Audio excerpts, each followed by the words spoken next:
Right. And end of May, and approved by end of June. Right. There was a lot of work that we had to go back and resolve. Right. Yeah. Yeah. Odd year. Hmm? Like it was an odd year with. you Yeah, were there CFO for a was- while. Well, this is why you have an actual CFO. Yeah. But there was some other challenges that we resolved within the HR realm. Right. Good to know. Okay, everybody ready? Upside down, so that's okay. Yeah, the screen just keeps like flipping itself upside down.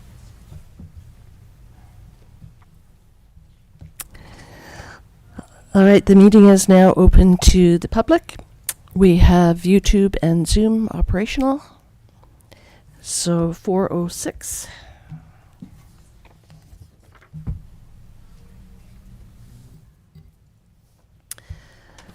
The next item is 5.1, October 10th, 2024, regular council meeting minutes. Are there any errors or omissions?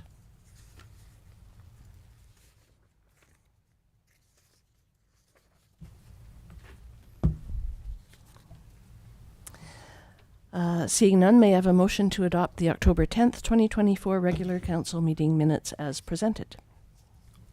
So moved. Councillor Anderson, Second. Councillor Kennington seconds. All in favour? None opposed. That carries. Is there any unfinished business? Seeing none, there are two bylaw items on our agenda. The first item is 7.1 Permissive Tax Exemption Bylaw. This item relates to bylaw number 1358, 2024, which received 3 readings at the September 24th council meeting. Mr. Cadman, please provide a brief overview of your report. Thank you, Mayor. Yeah, so at the September 24th, 2024 regular council meeting, council gave the first 3 readings to the permissive tax exemption bylaw number 1358. The bylaw would be in effect for the tax years 25 through 2027. In accordance with the notice of this bylaw was given in accordance with the community charter. So we provided that to the Westerly newspaper on October 9th and the 16th, as well as the district's website and bulletin boards. There's been no public correspondence and regarding the exemptions. So if this is approved, then we will provide the bylaw to BC Assessment by October 31st. So we have pretty quick turnaround on that. Thank you. Great. Are there any council questions for staff? Pretty straightforward, I think. Would council like to make a motion? I'll do that. Councillor Kennington? I'll move that council adopt District of Ucluelet Permissive Tax Exemption Bylaw number 1358, 2024. Do I have a seconder? I'll second. Councillor Mafty seconds. Any further discussion? All in favour? None opposed. That carries.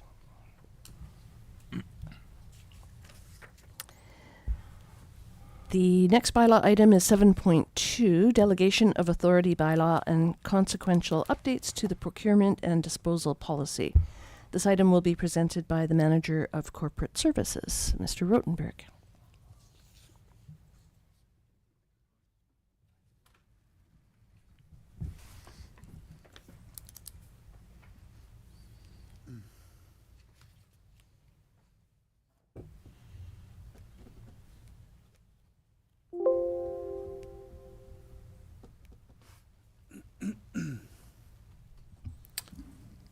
Through the mayor, we're presenting the bylaw number 1338, 2024. This is a delegation of authority bylaw. It delegates a series of different types of authorities. So rather than going through the bylaw line by line, I thought I'd deal with it in terms of categories. So first, in terms of the function of the bylaw, like the purpose of this bylaw is to provide staff the authorization to complete day-to-day duties of the municipality and to expedite those duties. The general theory here is that if a matter isn't delegated to staff, then you need a council resolution to get it done, unless it's purely administrative in nature. So we're taking some of those matters which are not purely administrative in nature, and we're requesting, or we've drafted a bylaw that would put staff in a position that they have the authority to take care of those matters on their own. In terms of the nature of this bylaw, it supplements current delegations of authority rather than replacing existing delegations of authority. So that's like the example that I gave you in the report to do with business licenses.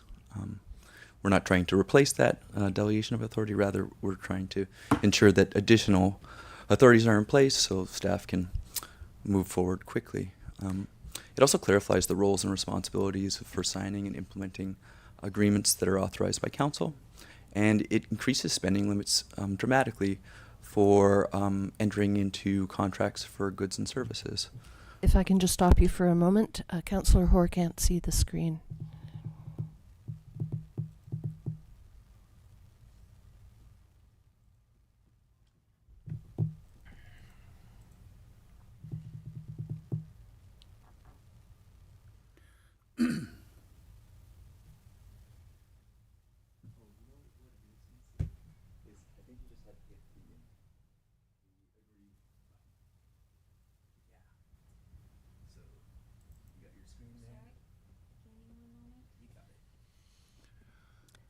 We're working on it, Councillor Hoare. Thank you.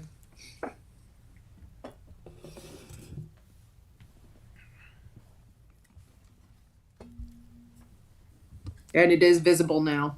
And I've got to go the right direction. So as I was saying, it increases spending limit authorities for contracts to procure goods and services dramatically. Some of the areas of the delegations. So as I said, it deals with purchase of goods and the disposal of goods. So the purchase of goods and services and the disposal of assets. It also authorizes the CAO to defend litigation and then settle claims up to a specified limit. It authorizes the CAO to enter into employee agreements and to appoint the bylaw officer. It authorizes the CAO to enter into information sharing agreements. It authorizes the Director of Community Planning and the subdivision approving officer to enter into development-related agreements. There's two categories here.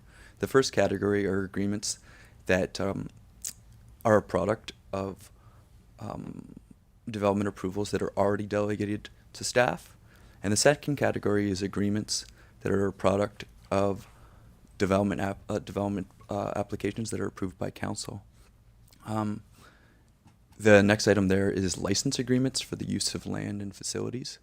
That delegation is to the Director of Engineering Services for a broad swath of district properties, and then the Directory of Community Services for recreation related facilities and parks. It delegates the Director of Community Services the ability to enter into a special event, to issue special event permits, which is a gap. It authorizes the Director of Finance to enter into lease agreements. This is the only delegation of disposition of land that's authorized within this delegation of authority by law.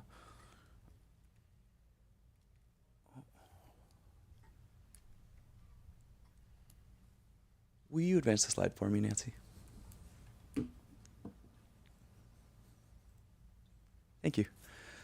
It authorized the Director of Engineering Services to enter into statutory right-of-way and covenants and easements related to the sewer, water, and drainage systems that are owned by the district. So an example of that would be a sewer line that runs through private property. It allows the Director of Engineering Services to secure those agreements. There's monetary limits associated with that as well. It authorizes the Director of Engineering Services to enter into works and service agreements for works on district lands and rights of way. With regard to that, there are monetary limits as well regarding how much funds the director is authorized to apply to any portion of those works that benefit the district directly. It authorizes the Director of Engineering Services to install district equipment on utility poles. It authorizes the Director of Finance to enter into agreements for investment and for insurance.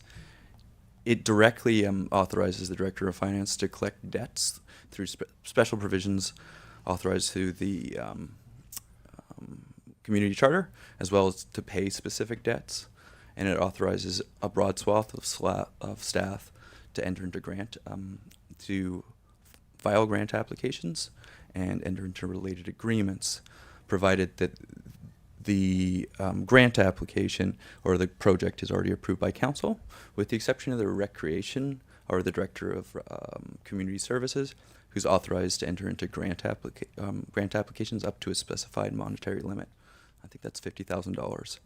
It also authorizes the Chief Administrative Officer to take minutes in closed sessions when the corporate officer is not in the room. And it authorizes the Committee of the Whole to give informal direction to staff.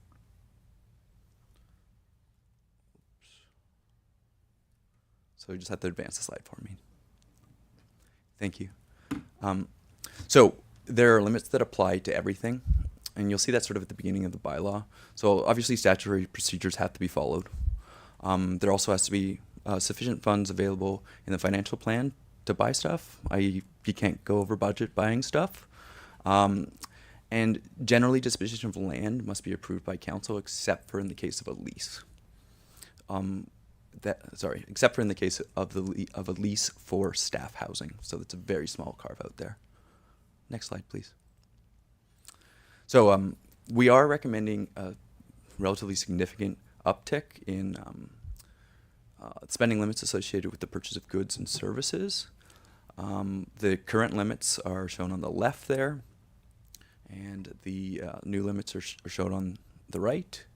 Our rationale for this is that things are much more expensive than they used to be, and that a spending limit of $25,000 for a department head is very low. The corresponding thought pattern here is that in the event that, for example, a department head wanted to purchase something and it was worth more than $25,000, it should come to council for approval unless the Chief Administrative Officer signs off on it. So that's the thought pattern there. There are also some consequential amendments to the procurement policy because we're moving these spending limits out of the procurement policy and into the bylaw. Next slide, please. So there are other specific limits, which I've outlined in detail in Appendix C to the report. But in general terms, there are monetary limits on agreements such as works and services agreements and license agreements. There are term limits on license agreements. And when matters are determined to be complex, of broad community impact, or political in nature, staff or the CAO may refer it to council. So there's always going to be that sort of backup. What we're looking for, next slide please. What we're looking for today is to give the bylaw first, second, and third reading, and obviously it would be brought back at a future date for adoption. At that time, we'd also bring back the amended procurement policy for council to consider adoption. I'm here obviously to answer any questions that council may have.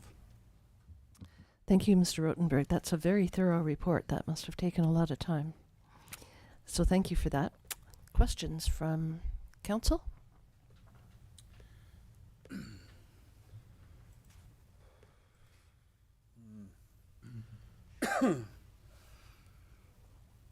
Councillor Anderson? There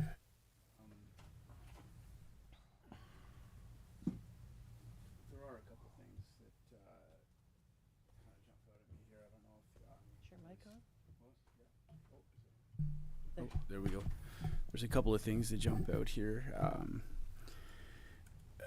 I'm thinking in context of things that have happened recently, and having. I understand that the delegation of authority is great at streamlining, increasing the values. I don't have any problem with 99% of this. I think there is a section in Section 20 with the delegation to the Director of Community Planning that says that they can negotiate, approve, and execute all related agreements, including covenants and rights of way and other documents. To me, I'm trepidatious about this on the basis that we recently had a situation where we found a covenant was put on a piece of property, and the covenant specifically said there can be no affordable housing until a trail is negotiated. And I thought, and we'd never heard of that. Like council and mayor's never heard of that. And I thought to myself, that's a little odd that someone is setting up a covenant that, unbeknownst to us, and sounds somewhat ridiculous, because it specified affordable housing. So I just wanted to make that comment. I don't know how you guys feel about that, but I'm cautious about this. That you can have someone behind the scenes set up a covenant, and without a back channel conversation with a, say for example, developer, we may never know what happened. And I think that is what happened with a group at one point. I just wanted to throw that out there. So you're suggesting that section 21 be amended somehow? Yeah, 2021 and 22 all have a similar language about execution of covenants. I don't know. How do you guys feel about that? I mean, I have similar concerns based on, you know, what I've heard from developers who've approached, and, you know, they come to me and say, well, we talked to staff and they said you wouldn't go for it. And so we negotiated this covenant, but now we can't make this work. And, you know, when it doesn't necessarily align with the strategic priorities of council, and these covenants are being negotiated without our knowledge and executed without our knowledge, when in fact they probably wouldn't have been executed had we been involved. To me, that's a concern for sure, because it doesn't seem to go in the direction that we've been asking to go. So, you know, it's fine to negotiate a covenant, but to negotiate and execute, to me, is too much out of our hands, and I think we need to take that back, at least in the near term, until we figure out how we're going to move forward with some of the big, you know, development projects that we have on the board, because I'd hate to lose them over something like a trail dedication having to happen before affordable housing is occupied. Could staff maybe respond, Mr. Lawrence?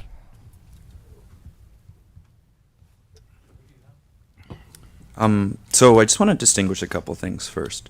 So Section 20 is for council-approved projects, but Section 21 is not. So Section 21 would apply in circumstances where you've already delegated the approval process. So you have to be really clear with us whether this is going to apply in a circumstance where you've already delegated a council approval process. So for example, where you've already delegated DVPs or temporary use permits, or if you're looking for the change to just apply to Section 20. So circumstances where council approval is required.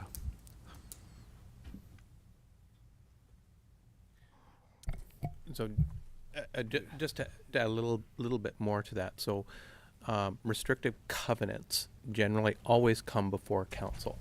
So the one in question was presented and approved by council at that time that covenant was presented.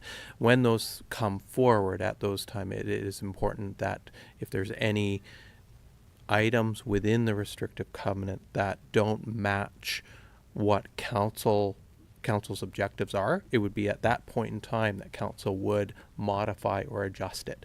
So those restrictive covenants that are in question, those were presented and approved by council of the day. So what we're talking about here are items that wouldn't come, or that are already approved, so we can execute the documents. It's not a black box where negotiating, solidifying and approving and then doing a restricted covenant on a new development. But it says here in Section 20, negotiate, approve, and execute all related agreements, including covenants and rights of way. And I think that's an appropriate, I think that Councillor Kennington's interpretation is appropriate. It is broad. The notion here would be that there is an application, the application comes in, staff should list the types of agreements that will be a product of this, but the terms of those agreements would not be shared on the open agenda. They're afterthoughts in a way. This staff would come through and they'd say this agreement, this rezoning would be subject to A, B, C types of agreements. It's an easy amendment for us, and it's actually something that we discussed quite a bit at the staff level. The recommendation in this case, if council was uncomfortable with staff having that sort of latitude, it would be negotiate agreements including covenants, rights of way, and other documents, and the same agreements would come back to council. The challenge there is a timing challenge. It means that the approval would go through, and then there would be some consequential agreements that come out, and those agreements then would then have to come back to council for approval later in time. So there's that degree of streamlining that would be reduced. I'd also suggest today that we don't amend this bylaw on the fly, but if council decides to go in that direction, take the alternate, one of the alternate options, and give us this sort of direction in terms of your intention, and we'll do the redraft for you. Yeah, I think it's worth amending that that language just so that it does make it clear that council should see what covenants are in place, because a covenant follows a property, does it not? Yes, a covenant runs with the land. So the covenant that we're talking about was issued to the previous owners of that property because it fit with what their plan was, but it didn't necessarily fit with the new owners or the potential new owners of that property.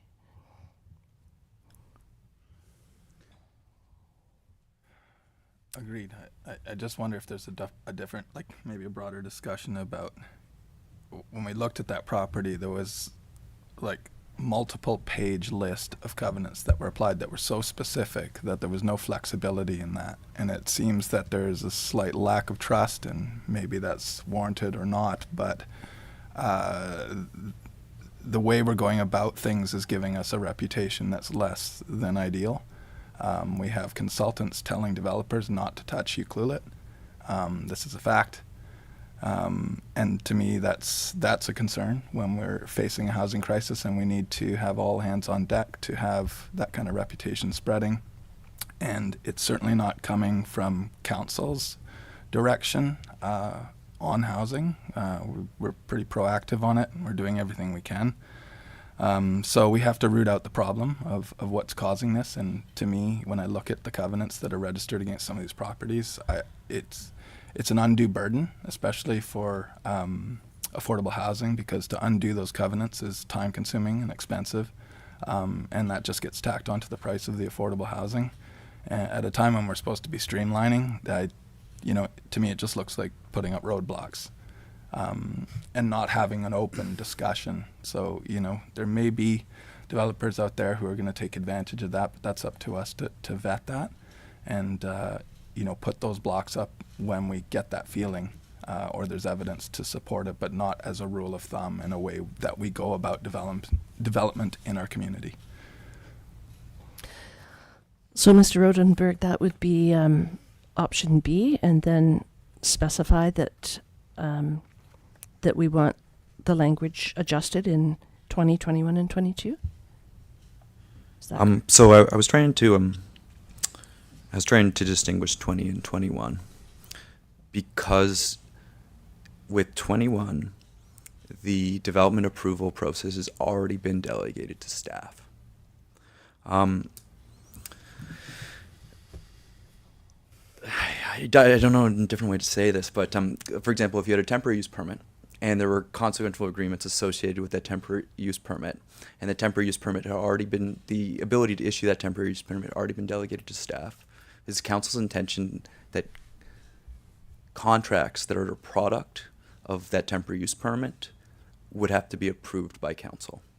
So another word is you have a collateral agreement associated with a temporary use permit. Would council want those agreements to come to council for approval, even though the ability to approve that temporary use permit has already been issued to staff? I think we're referring to covenants specifically. Correct me if I'm wrong. It's more the, yeah. That's the issue. It's not the temporary use permit or rights of way. the TUP seems like a relatively benign situation. In this case, I'm talking more like about if we have like a multi-million-dollar development that's our best kick at the can for affordable housing, and there's things that are in the guise of streamlining, but in fact are, you know, kind of almost like systematic obstruction at that point, and just tripping people up in being able to deliver that affordable housing if there's things that are in the way. And the example that I give there is there was a lingering covenant that was unknown to me. I don't know if have you seen that before, the one that was there will be no affordable housing until the trail is negotiated. I thought that built. Yep. I think it That was before our time, I think. well, that was when District Group was involved in the property. I've never seen that. I don't Oh, know. like elsewhere? Yeah. I wouldn't think that would necessarily be an issue with an all market or a resort property where, you know, that is the community benefit and the only community benefit, then it makes sense. But like when we're talking about affordable housing, encumbering that property and the developer with all of these extra costs that are just going to be passed on to the end user, making it virtually impossible to produce that housing, that's when it becomes an issue, and that's what we're seeing in this particular case. So it just sheds light on potentially a problem. And when those covenants don't align with council priorities, then it's really an issue, because, you know, these are negotiations with people that are being executed that are not in line with community or council's expectations of where things are going or should be going. So until these things are done in a way where council at the end of the day goes, that was great, that's exactly what we had hoped for, which is not what's happening, then I think we need to sort of tweak it. Does that make sense? Or So I just have to reiterate the same point again, that let's do it. when you've delegated approval in one case, so your what is it, the development applications procedures bylaw delegates specific approvals to staff. In addition, we have statutory delegations. For example, the building inspector can order that there's a a report about erosion and a geotech report. Oftentimes, with a geotech report, we have a covenant that's placed on title that says, we rely on your geotech report to say that it's safe, and you'll indemnify us for it. What we're trying to ensure with 21 there is that those agreements are all enforceable, rather than having to bring those agreements to council. And we're trying to be crystal clear about it, because there's a line there that says that, well, some would argue that it's administrative, that those agreements are a product of this report and the building inspector's ability to order that report. The same way with a DVP, for example, if you have a development variance permit which has been delegated by law to staff to issue, we're trying to ensure that there are if there are consequential agreements or ancillary agreements to that DVP, you know, I can't imagine of one right now, that staff can sign those as well, rather than having to wait to bring the agreement, which is a product of a delegated authority, to council for approval. So I get I totally get what you're saying. Yeah. But my point isn't about, like, it's not like a geotechnical necessity that the covenant totally makes sense. But I'm just saying, if there was something that we saw, like in this case, where you preclude affordable housing specifically until a trail is negotiated, like, that's problematic. And I get what you're saying. There's all these great examples of why this works and why it should work. But I also think that you know, we have to be careful. And I don't know if this is more of like a wording situation or a semantics where we could take out, like, executing a covenant in this case. I know I can see this is problematic, because in some places it's necessary to do this in streamlining. But you get what I'm saying here. Like we may never know, right, why something fails, because like a ridiculous covenant can be put in place, and then we come back and we find out later that something's collapsed. And you know, it's just because, oh, well, you know, we wanted 100 monkeys, you know, and you didn't provide that. So let me bring it back to this distinction between 20 and 21. That I think through the mayor, I think the agreement, the covenant that you're talking about is attached to a development application that was approved by council and in the future would have to be approved by council. So I think it would fall into category 20, not category 21. But like I'll turn it over to the CAO, who I think wants to get in. Mr. Lawrence? Yeah, if I may. So if I'm hearing what council is saying correctly, that what we're talking about is not the geotechnical, not the basic covenant agreements that ride with the land with respect to the normal development process related to a property or a development. What we're talking about is amenities or other items similar to amenities that the municipality could request that could affect the development. So what we could do if this is what council intends, is that we can relook at section 20 of the delegated authorities bylaw to make sure that we reflect that clarity that, staff doesn't arbitrarily ask for 100 monkeys to be added to the development prior to doing something, to ensure that is it goes before council sees it and approves it to make sure it's in alignment with the goals and objectives of council and their strategic priorities. Is that That seems pretty clear. Thank you for that. I think a lot of the covenants that can be executed are based on development permit areas. So, like if you have a steep slopes, marine foreshore, like any of these things, automatically trigger those covenants. And potentially, what we could do is look at all of our DVP areas and in general terms, delegate specific covenant authority, and anything that's discretional or used as negotiation then becomes.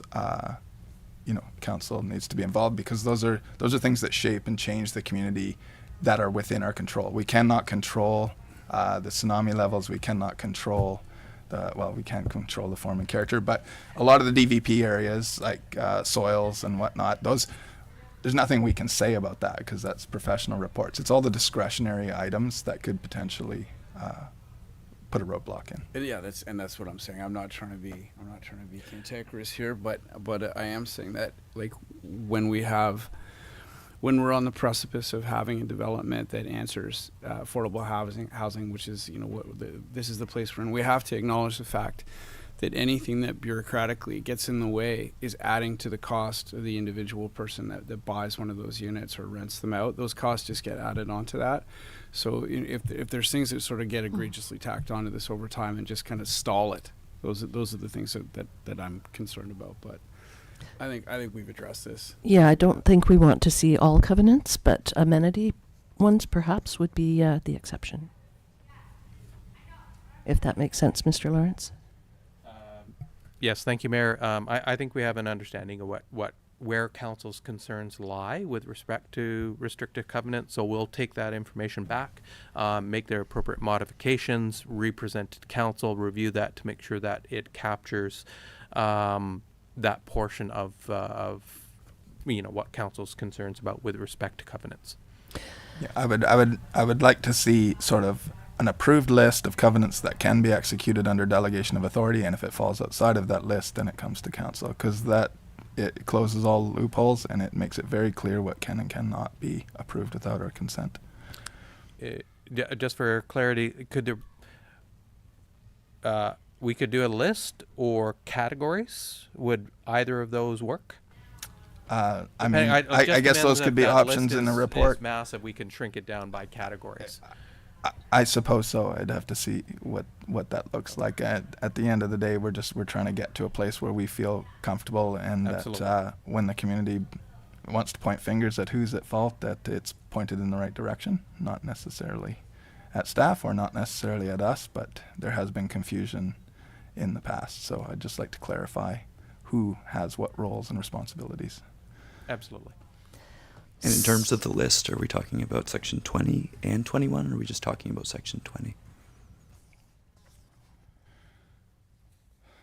We'll review both. would review us. Sounds good. And section 22 also, section 22 says that the staff can negotiate, approve, and execute releases of obsolete covenants. So I think that one can stay as is. Right. Yeah. 22A also applies to minor modifications of existing covenants. What would you consider to be a minor or merely technical? Typos. Okay, you can correct typos. We'll I'm, allow I'm that. sure there'd have to be a judgment call there, for sure. When in doubt, drag it out. Let's. All right, so moving forward, should we not make the recommended recommendation, but go to B? Mr. Lawrence?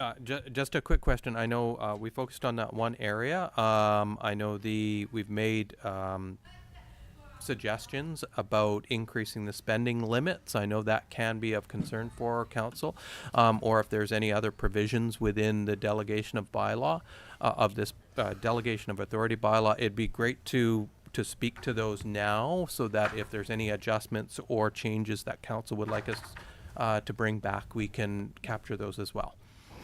That section was the only section that I highlighted. I don't know about the rest of council. I went through and everything was, none of those are really like community focused things. They're day-to-day operations, and we're thinking big picture. So the only one that that kind of stood out to me was the $200,000 is a lot of money. And so what are we talking about here? What would be $200,000 that would be executed that you wouldn't necessarily need council approval for? Because Absolutely. An emergency repair to the lift station at Victoria Road. okay, so is this limited to emergencies, or is that spending generally that's what it's used for? Is Another emergency? example would be the loader. Right, so something that has been approved within the budget process that is greater than $200,000. So public works vehicles are ridiculously expensive, but it's approved by council. It's within that range. It's just under $200,000. Right now, it's $100,000. You can buy a pickup truck for that much if you want. So that extended range allows me to authorize what is already approved within the 5-year financial plan. Right now, I'm signing off on pretty much anything over $25,000, which is cumbersome, and it slows things down. It's just not efficient or effective, and there's not much in that range. So this just authorizes the department heads, myself, to undertake the execution of the budget as approved by council. Okay. That makes sense. Any other items that council wants to address in this report? Nothing stood out to me when I read it, other than Yeah, I don't see anyone else with anything else. So moving forward, is it item B, or are we moving for second and third reading with the understanding that that language is going to be corrected? I think you should do item B so we can take this back and make sure it meets your intention. Okay. Do we need some wording on that? Just specific. I think it'd be more effective for staff to just work with it to make sure that it's reflective of what the intent council is. If there's additional amendments when we bring it back to council, we can do those as council sees fit. What we wanted to make sure is that this reflects specifically council's intent and where you're comfortable. So we can bring this back as many times as we need to get it right. So take no action, make no motion. Yeah. Okay. thank you. Great. Thank you. Thank you. Good discussion.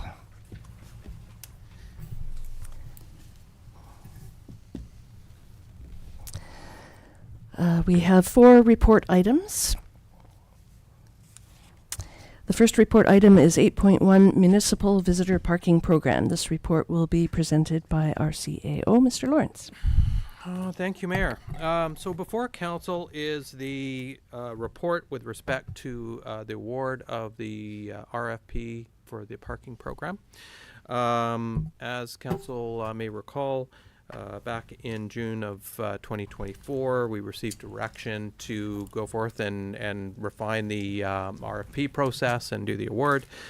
We had multiple submissions. We refined that down to 3, and then we undertook that engagement process to make sure that we had a recommendation to council that we felt was in the best interest of the community and met the objectives of the program. So staff are currently recommending entering into a 3-year agreement with Hotspot Parking Inc.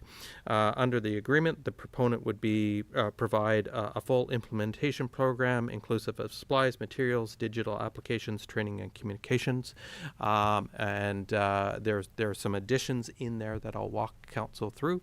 It is a revenue sharing agreement, so I like this agreement in the form that it protects council and the community. So if we make $100,000, we would pay $1,500. If we make $1 million, it would be $150,000 for the service. So that means that there would never be a situation or that our costs for implementation would outweigh what we're bringing in revenue. So that protects the community to ensure that it is profitable to a certain degree. So I'm going to run through a couple of things, and then what I've done is put together a presentation with the help of Mr. Rotenberg and Ms. Owen on the resolutions. We'll bring those up in just a minute, but as a summary, the proponent is proposing a revenue sharing agreement of 15% of the revenues. So that's all revenues from the application-based system. So that is a QR code with a app if you want to download it. As I mentioned, it's 15%, so $150 for every 1,000 collected. For enforcement, we had a lot of discussions with the proponents about where should we go, how fast we should go. It was pretty much unanimous across all the providers saying, don't rush it. Do enforcement, but take it easy, especially in the first couple of years. So there's no rush to do this. That being said, we have one bylaw enforcement officer that works Monday through Friday, has holidays, sick leave, and everything like that. So we have limited enforcement capability within the municipality with our existing staffing component. So we discussed the option that we're presenting to council about a vehicle-mounted LRP, which is a license plate reader. These are automated systems, take a snapshot of a license plate, and will tell the bylaw officer whether or not they have their ticket, or they are an exempt vehicle, or we should issue a warning ticket or a ticket if they're in violation of the program. This vehicle-mounted license plate reader system comes with a software application that does all the ticketing for us as well. So it'll process it, it'll print a ticket, it'll give a warning ticket if we so choose. The provider, so Hotspot, will do evaluation of the ticket. So if there's dispute, they will resolve that based on direction from the municipality. If we are wanting to take a very light hand approach to this, for an example, the main complaint that people have is they misentered their license plate number into the system, and therefore they say, hey, I paid for this, but I entered it wrong. We could give them instructions saying if they got it wrong and they can tell us which one it was, don't worry about it. Just dismiss the fine and allow them to carry on, or I forgot to get it, and if they buy the actual day pass right away, then they won't get fined, and they can just do that without the municipality even being involved, which is really effective and efficient for the municipality. So we're suggesting that could be a really good investment right off the bat, because based on our community, it's a wide area to patrol. The system comes with a handheld license plate reader, but that would mean our bylaw officer would actually literally have to walk around, scan each individual vehicle, which is very time consuming, but can be effective in certain applications. If you're in a parking lot or right in the downtown core, could be effective, but everywhere else, it's not really practicable. What that would allow us to do is implement the program, issue warning tickets to encourage people to register their vehicles and get the ball rolling, but it would make the whole system more effective and efficient on the staffing level. We wouldn't necessarily have to hire a new bylaw officer right away. We are making a recommendation that council give consideration to a future bylaw officer position. And this is based on past council's direction. I don't believe this council specifically, but previous councils had indicated that, hey, we need to do a little bit more enforcement action on items like noise violations and beach fires and items that we aren't able to address because we only have 8 hours a day, 5 days a week. So another bylaw officer would allow us to do 7-day-a-week coverage, and in a resort municipality, that's pretty beneficial.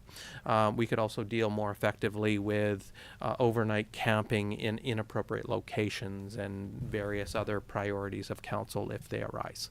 So, but we're not recommending that we take action on that today. It is something for consideration in a future budget. Exempt vehicle registration, and we'll come back to this so council can make decisions or changes if you want to move forward with the program. So at this point, we have proposed as we think we captured with the intent of council, is an exemption for everybody on the West Coast. We have indicated a registration fee for some residents in Tofino and businesses. That is adjustable if council's not comfortable with it. It covers off the staff time and the software and everything that we need to do to manage the system and registering, but it's not like a daily parking fee or that, which council was not in favor of for West Coast residents and First Nations communities. So we've suggested that Ucluelet residents, Ucluelet, Area C, Toquat, Toloquet, Ahousaht, Hesquet would all be exempt from the program for different numbers of vehicles, and then if they go above those specified number of vehicles, a $20 registration fee, so we don't get sort of carried away with the number of vehicles being registered. The exempt program comes with the hotspot. There's no additional fees for it. It's very simple to do. Enter your vehicle and information, provide documentation that we determine is necessary to validate that that vehicle belongs to a resident of the West Coast, and then we can approve it, or based on direction from the municipality, Hotspot Service will do those verifications for us for $1 a vehicle. The parking fees, what we're suggesting is if we gave council as kind of an overview of $5, $8, $10, and $12 a day for a parking fee, we're still suggesting that we do a universal parking program rather than a lot specific or area specific. If we want to go in that direction, or a future council or the community decides that we want to go in that direction in a future year, we can transition easily enough. But at this point in time, community-wide is what we're suggesting. The proponents agreed that that is a very simple, easy way to do a parking program of this nature. So we're suggesting an $8 a day starting point. There is recommendations from proponents, don't go too high, too fast, because then people need time to absorb it. So we're suggesting $8 a day with a 50-cent annual increase built into the updated MTI bylaw and fees and charges bylaw to allow us to just grow that over time. Pay kiosks. This is an interesting one. We spoke to the Township of Jasper and Norfolk. Both use this provider. We've also talked to the City of Surrey, which uses the provider. All had exceptional reviews of Hotspot, by the way. But they're indicating, and everything is telling us, saying if you don't need to use kiosks, don't. They're costly, they're time consuming, they create 95% of your complaints because either they don't work, there's errors that come with them, or they run out of paper, or there's a myriad of other problems. But the Township of Norfolk, Jasper, both said that is by far their number one complaint generation system, is their kiosks. They also indicated that the QR code system being proposed by and used by Hotspot is seamless for visitors and international visitors. They don't have any issues. They do run into a few people periodically that don't actually have a phone on them, but it is rare and far and few between. So what they're suggesting is start with a QR code and the app. If it becomes a problem and you need to add a machine, then consider it at a later date. For customer service and support, they provide 24-hour response time to anything emailed to them during working hours in our time zone, during office hours, so kind of 9 to 5-ish. It's included within their 15% revenue sharing agreement. They do it in bilingual, so both French and English. And again, our conversations with other communities that use this service provider are very good. There's some challenges every once in a while, but overall, it was a very positive experience for the other towns that use this provider. So that is a very quick overview of the program and our findings when we were doing our analysis of the proposals. If we can just bring up the presentation there, so on. Can I take you back to the exempt vehicle Absolutely. registration? Yes. I'm thinking that the Tokwat should be treated the same as Area C and Ucluelethat and allowed 2 per resident. Okay. Instead of lumping them in with Taloquieta, Howsett, and Heshquat, because they're our immediate neighbor, just like Ucluelethat is. And they have an office right on Peninsula Road, so they could likely have more than one vehicle belonging to a resident. Absolutely, we can do that. What I was thinking is that I'd run through the resolutions, and at that time, if there's any changes, adjustments, or you want to go in a totally different direction, then we can adjust those individual aspects one at a time, so that we ensure that we capture everything that council wants to achieve. So the very first one, if you can advance the slide, please. So the first question for council is, do you wish to proceed with a parking program?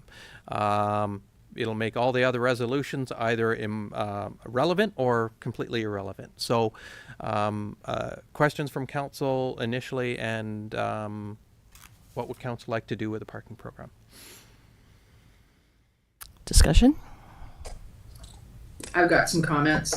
Councillor Hoare? So a couple of things out of this. I like the hotspot system. I have actually encountered it.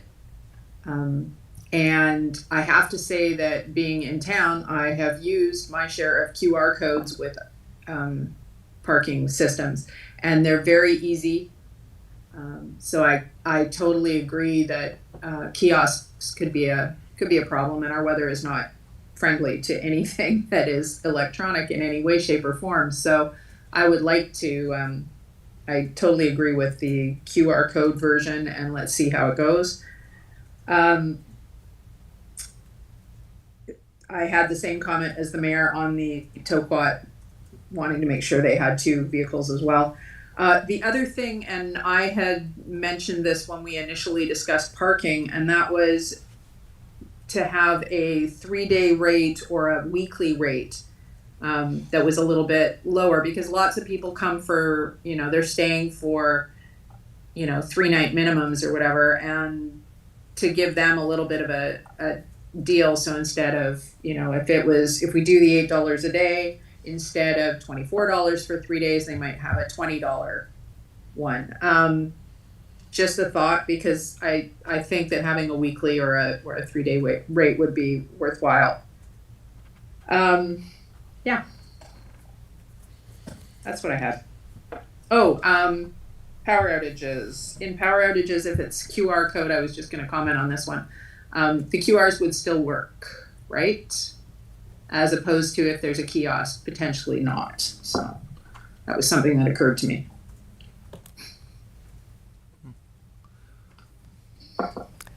I'm assuming QR codes would work during a power outage.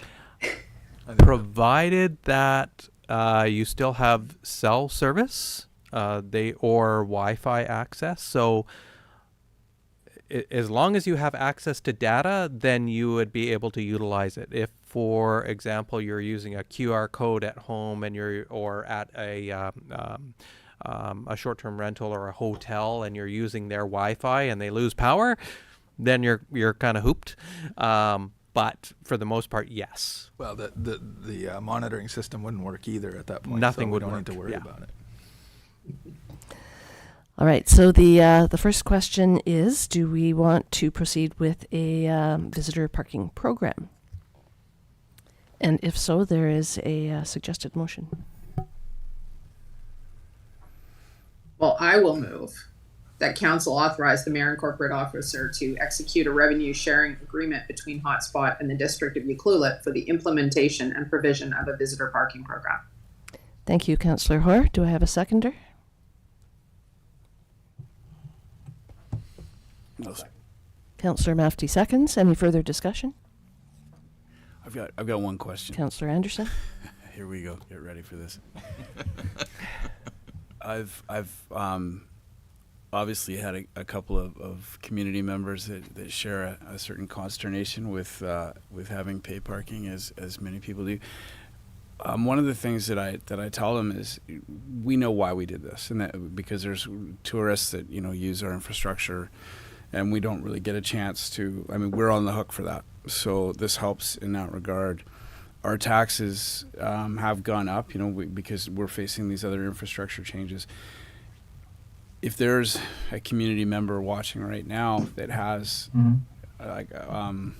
questions about where that revenue will end up, and will that help with their tax bill, how would you answer that? As with all funding and expenses, the decision is with council as to how those funds are invariably used.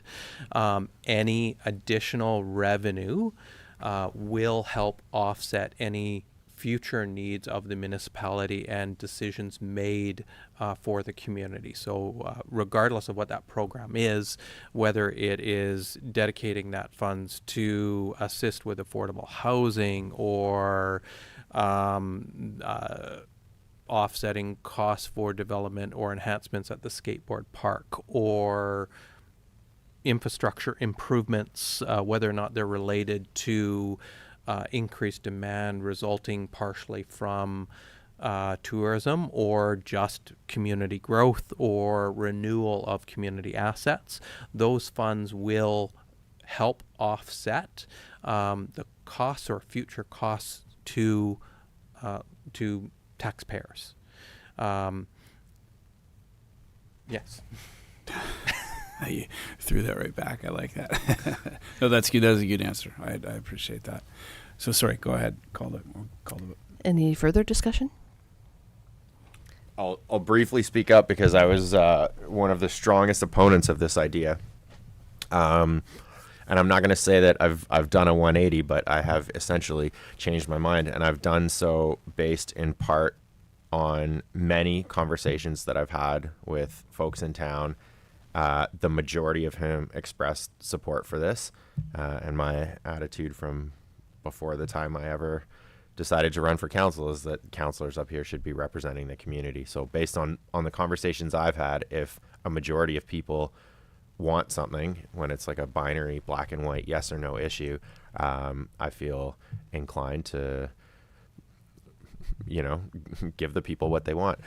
Furthermore, I know that there was a lot of discussion and debate about our recent tax increase, and I think everyone in town sort of took it on the chin quite admirably, because I think everyone understands the challenges we're facing as far as our infrastructure.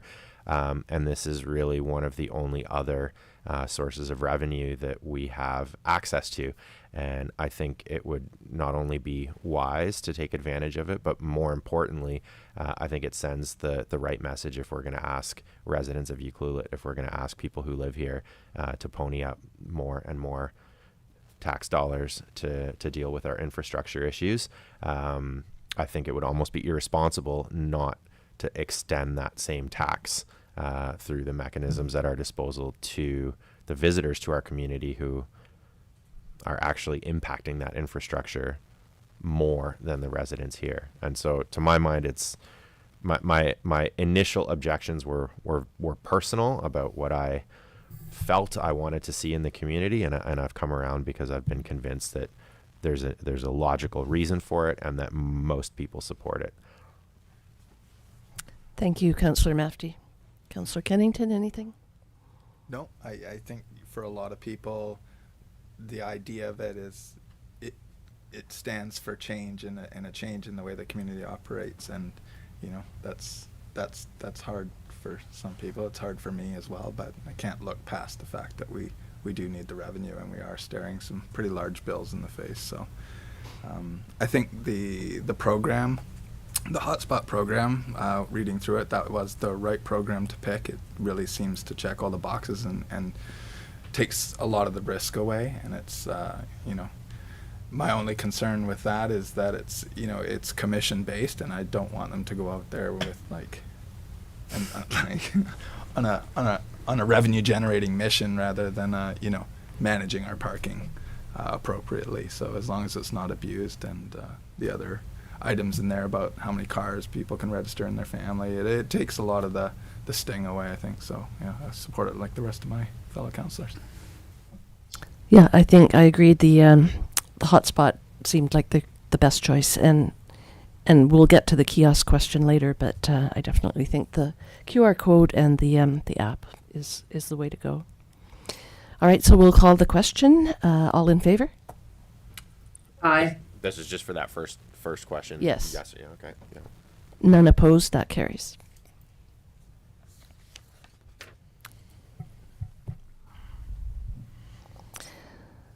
So our second question, does council want staff to use vehicle license plate readers, LPRs, to enforce the parking program? I'd say yes. All right, there is a potential motion there. I got a question about this one. Go ahead, Councillor Hoare. In the list of options, under cons, it said that the vehicle license plate reader would reduce the ability of identifying local vehicles from visiting vehicles, and I'm just wondering why that would be. It's primarily because it's just reading license plates, right? So as you drive by, it's either you're registered or you're not by your vehicle or by your license plate. So it sort of takes that aspect out.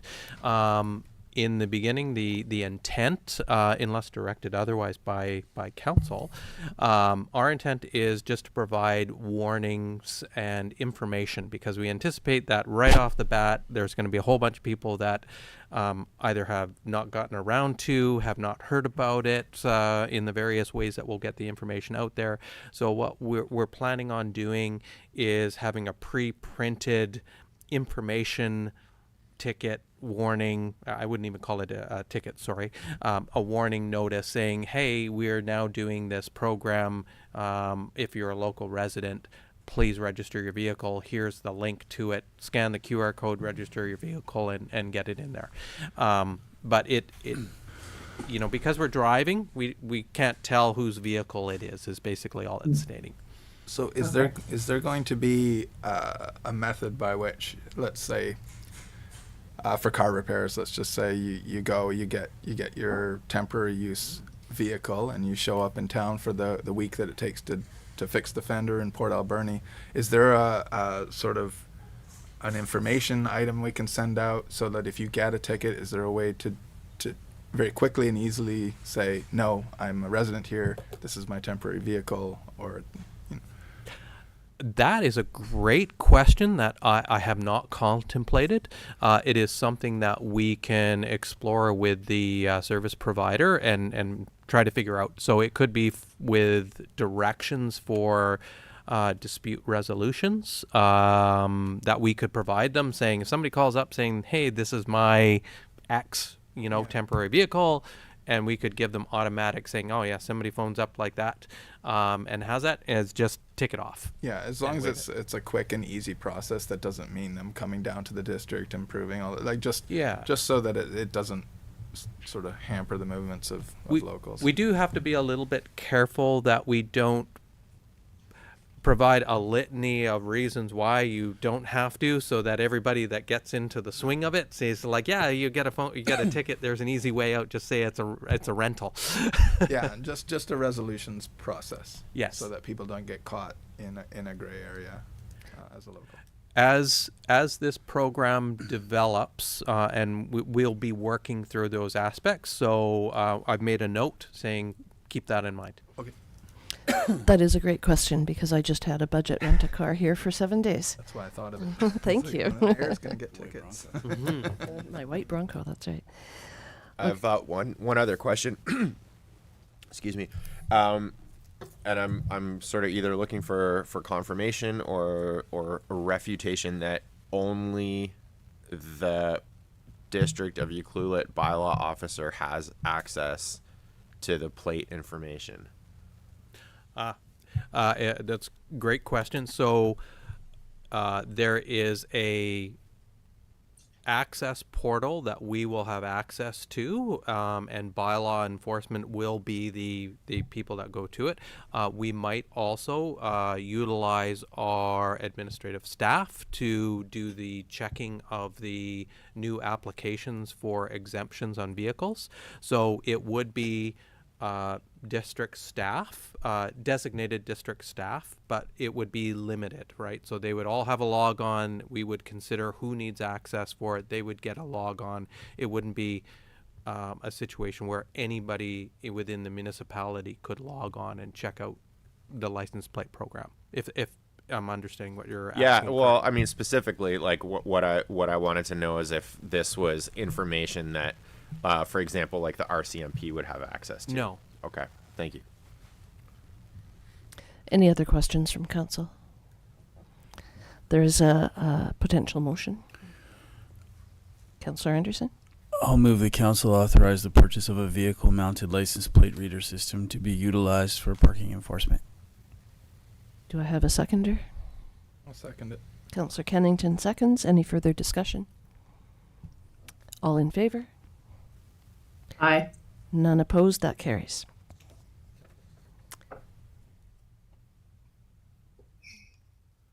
And the next slide, please. So our next question is, should the hiring of an additional bylaw officer be considered as part of the 2026 budget process or as part of the 2025 budget process? And this extra person can be paid for through the revenue generated from the parking program, correct? Absolutely. So we have within the budget previously like a 6-month seasonal bylaw officer that we've been unsuccessful in recruiting. They're just too hard to come by, and we've never been successful. So if council wanted to consider an additional bylaw officer, we would only be adding, we'd need to come up with 50% of those costs. We would also be looking at where they would fit within the municipality, so they might not be the same level as our existing bylaw officer. They could be one step down, which means that the cost for the municipality would be a little bit less. But it's all dependent on where we want to go and what makes sense at the time we can give consideration to whether or not council wants to augment bylaw enforcement so that we can provide full coverage throughout the year and throughout the weeks and during the summer months. I think we have in the past expressed interest in having a second bylaw person. So this would be a good way of meeting that need. Mm-hmm. So the question is, do we want to include it in the 2025 to 2029 budget, which is the second answer, second motion, or move it forward to the 2026 budget process? When do you estimate this parking program would be in place? 8 to 12 weeks is the implementation window. So I would say, we're not in a rush to get it done by January or February. So as long as it's in by hopefully March. Is there any possibility that that the enforcement could be done as a summer position by someone who is not necessarily a bylaw officer, like a student position, because it's not like an interface with the public really. It's going around on a bike or whatever it is to scan license plate with the hand reader. Probably a low conflict situation because no one would know what they were doing. Is that an option, or is this something that needs to be done by an official bylaw enforcement officer? With respect to enforcement, so if we're just doing a warning program, public relations, we have within our collective agreement an ability to hire in what we deem as bylaw ambassadors, which could be undertaken by student positions, other communities, and I'm remembering the Township of Norfolk. They used student positions to help augment doing the program just for that customer relation education, handing out the warnings or the information pamphlets, as the case may be. So yes, we could. If we just go with a bylaw ambassador program route, it does not provide us the versatility to use them in the same manner for the rest of the year. And, if we have any bylaw issues or challenges with visitor-related issues, right, noise complaints, etc. So there's pros and cons to it. But yes, we could. I would only add the one other caveat to that. We have been trying to hire student positions for community services for the last 3 years for various programs and haven't been able to get any applications in. And that has to do, as council knows, is like housing is so expensive. Trying to find accommodation for a 4 or 6 month position, all of that effort just goes to the wayside because we can't get any applications. Even if they're interested, they back out at the end. Well, the community has, vocalized the desire for another bylaw person, which was a surprise to me, but I have heard it constantly, so it probably makes sense to bring it forward to 2025 budget and just discuss it there against all the other things we have to think about. Yeah, that person could also not just scan license plates, but look after beach bonfires. Yeah, I just feel that's an underutilization of a high paid position as opposed to the other things we could actually use that person for. But if it's in the along with their other duties, then we need to consider it. I was thinking of augmenting a second bylaw officer with also an ambassador, because if we can get it, just to expand that program. Yeah, we haven't had much luck with the ambassadors the last few years. Okay. Any other comments? Looks like we're leaning toward the second motion. I can make that motion. Councillor Anderson? I'll move the council direct staff to include a 3-year temporary bylaw officer position in the 2025 to 2029 financial plan for consideration. I'll second that. Councillor Kennington seconds. Any further discussion? I'll just chime in briefly. I'm going to vote against this only because I don't think that the two things need to go together. I feel like there's a lot to discuss with the parking, and we should do that. This just sort of seems like a bit of a omnibus situation. I'm not opposed to it by definition, but I feel like this isn't the right time to do it. So if it goes through, great, and if it doesn't, I'm just explaining my vote beforehand so no one thinks I'm like, gonna die on this hill. Any further comments? All in favor?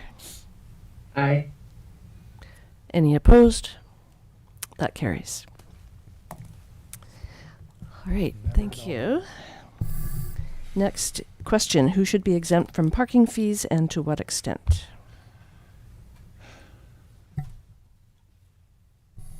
have one quick question, if we can start asking them. Sure. I know that there are lots of people who come here, especially seasonally, that don't necessarily have a convincing way to prove that they're residents in the way that they can, you know, demonstrate a power bill or an address or something. What concessions can be made for those seasonal workers who are here to work here? Has there been any thought? It's not an unusual one. It's a great question. I think there are methods that a seasonal worker can provide documentation that they're here to work. A letter from their employer saying, "You're hired on for this time to this time in the community." Okay, good to go. It could be a rental agreement for accommodation that they have. So there's avenues for that. If it runs into a unique situation where they are unable to provide like a rental agreement for accommodation or a letter of employment, then that individual could always come to the municipal office and ply their case, and if it sounds reasonable, we can extend that based on policy. I don't know what those situations would be. If you're a seasonal worker here and you're employed, I would hope that the employer would provide a letter stating that, yes, you're employed from this month to this month, you're good to go. We could even provide a template, so it's just a case of them bringing it to work, having it signed off, and just to take the friction out of asking your employer for this note. If you're here, living here, and you're not working, you don't have a rental agreement, you're a tourist, so you pay the fees. Good point. Agreed. Any other questions before we? There's a question from the floor. We occasionally have people that come and do long-term volunteer stuff. So they're Do you mind using the microphone? Thanks, Laura. Approved. sorry. My name's Laura Cochran. I live at 1357. I can't hear this. Oh, hi. All right. My name is Laura Griffith Cochran. I live at 1357 Pine Road. So I just was thinking of a situation where you wouldn't be an employee and you may not have an address. We occasionally have different groups that come out here, and through either the Canadian Conservation Corps or Ocean Bridge, there have been a few other programs where someone will come out. They may be camping in a campground because they're spending time out here to volunteer, and then they would not actually be an employee, but they would be here contributing to community societies, and that might just be another way that if we had a template or something, that we could have something else included in there. That's a good point. We could look at that. Thanks, Laura. They're not tourists. They're not tourists. No. All right. Any other questions before we move into motions? Okay, so who would like to start this one? I'll move that council directs staff to draft a parking enforcement bylaw that A, exempts Ucluelet, ACRD South, Long Beach, Area C, Toquat, Tloquet, Ahousaht, and Heshquet residents from the Ucluelet visitor parking program. And B, exempts businesses from the Ucluelet visitor parking program subject to a $50 annual registration fee. And C, exempts Tofino residents from the Ucluelet visitor parking program subject to a $50 annual registration fee. Thank you, Councillor Mafty. Do I have a seconder? I'll second. Councillor Hoare. Any further discussion? All in favor? Aye. None opposed? That carries. Thank you. Next question. How much should parking fines be?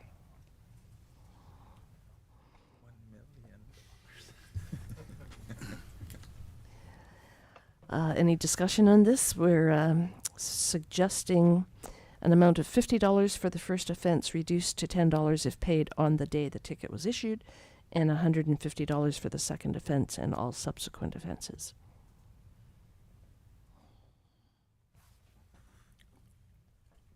Why not start with 150? 'Cause You've really turned 180 degrees here. when we get to the daily rate, I'm gonna have a lot to say, but what happens if they don't pay? Because if you make it so much that someone's just going to say no, not at all, I'll risk it. Like ICBC is not going to collect it on our behalf. At what point is it just too much and people just don't pay it and leave? I think 150 is pretty extreme. For a lot of these parking tickets are going to be because people make a mistake rather than flaunting it. Yeah, I think 50 is I think 50 is a pretty reasonable first offense. Mr. Lawrence? I think the intent of the ticketing is to try to get compliance. It's not there just to penalize. We are, when I give thought to this, we're a resort municipality. We don't want to be unfriendly. We don't want a negative visitor experience because they got a parking fine because they forgot or they tried to sneak it and not pay because they want to camp overnight or something like that. Most people will get the fine. So if you put your rates at the appropriate level, it increases your compliance without the need for enforcement. If you do your enforcement at the right level that isn't onerous, then people are encouraged just to do it. If you make it too high, then as Councillor Kenning said, people will just try to avoid it at all costs.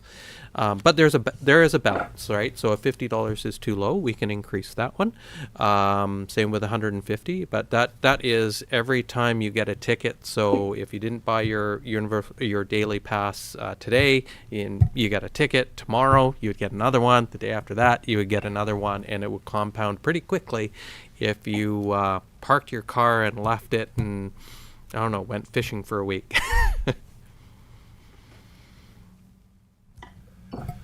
Any other comments about the rates? Would somebody like to make that motion? Is someone going to know if they got a ticket? Because if we're just scanning it and it's reduced to $10 if paid on the day of the ticket, but how are they going to know they got a ticket? We're not paper ticketing them. That's with the vehicle license plate reader. What happens is that the bylaw officer would be driving by. It would ping saying, hey, this car doesn't have a pass. They stop, print the ticket on their printer, put it on the dash, move on. Okay. What happens in a scofflaw situation? Here's the car that, oh my goodness, this is the 10th time that we've found this license plate without a ticket. Well, they would be upwards of a lot of fines. It would proceed at the discretion of the municipality to a collections agency if we wanted to go that route. We have the municipal ticketing bylaw with provisions there on how to collect ticketing fees that result from a program like this, and we would just follow the bylaw as appropriate. We can't boot their car or something. Well, we can update our municipal ticketing bylaw to allow something like that if we want to explore it. At the direction of council, we can explore that. We can take it to the fire hall and they can do extraction drills like they do. Yeah. Have to volunteer. Okay, so Okay, who would so- like to make this motion? I will move that council direct staff to amend the municipal ticketing bylaw to include fines for parking violations in an amount of $50 for the first offense, reduced to $10 if paid on the day the ticket was issued, and $150 for the second offense and all subsequent offenses. Thank you, Councillor Kennington. Do I have a seconder? I'll second that. Councillor Anderson, any further discussion? Wouldn't be anti-boot, just saying. All in favor? Aye. None opposed, that carries. All right, next question. How much should parking fees be? And the suggested motion is a daily rate of $8 with an annual increase of 50 cents. through the mayor, what is Tofino's rate right now, just offhand? I should know that, but I don't. Tofino has an hourly rate, $3, I believe, $2 or $3. I don't know off the top of my head, but there's a significant difference between Ucluelet and Tofino. Tofino has parking challenges and traffic challenges, and they're trying to encourage people to move their vehicles within the downtown core. We, at times, it's sometimes hard to find a parking spot, but it's pretty rare that you can't find a parking spot near to the place that you need to or want to visit. So we're not trying to move parking or vehicles around. We're just encouraging them to contribute to some of the infrastructure costs associated with the municipality and visitations.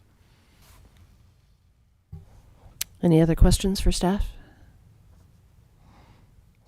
I like round numbers myself. I would have gone with $10, but maybe start with 8.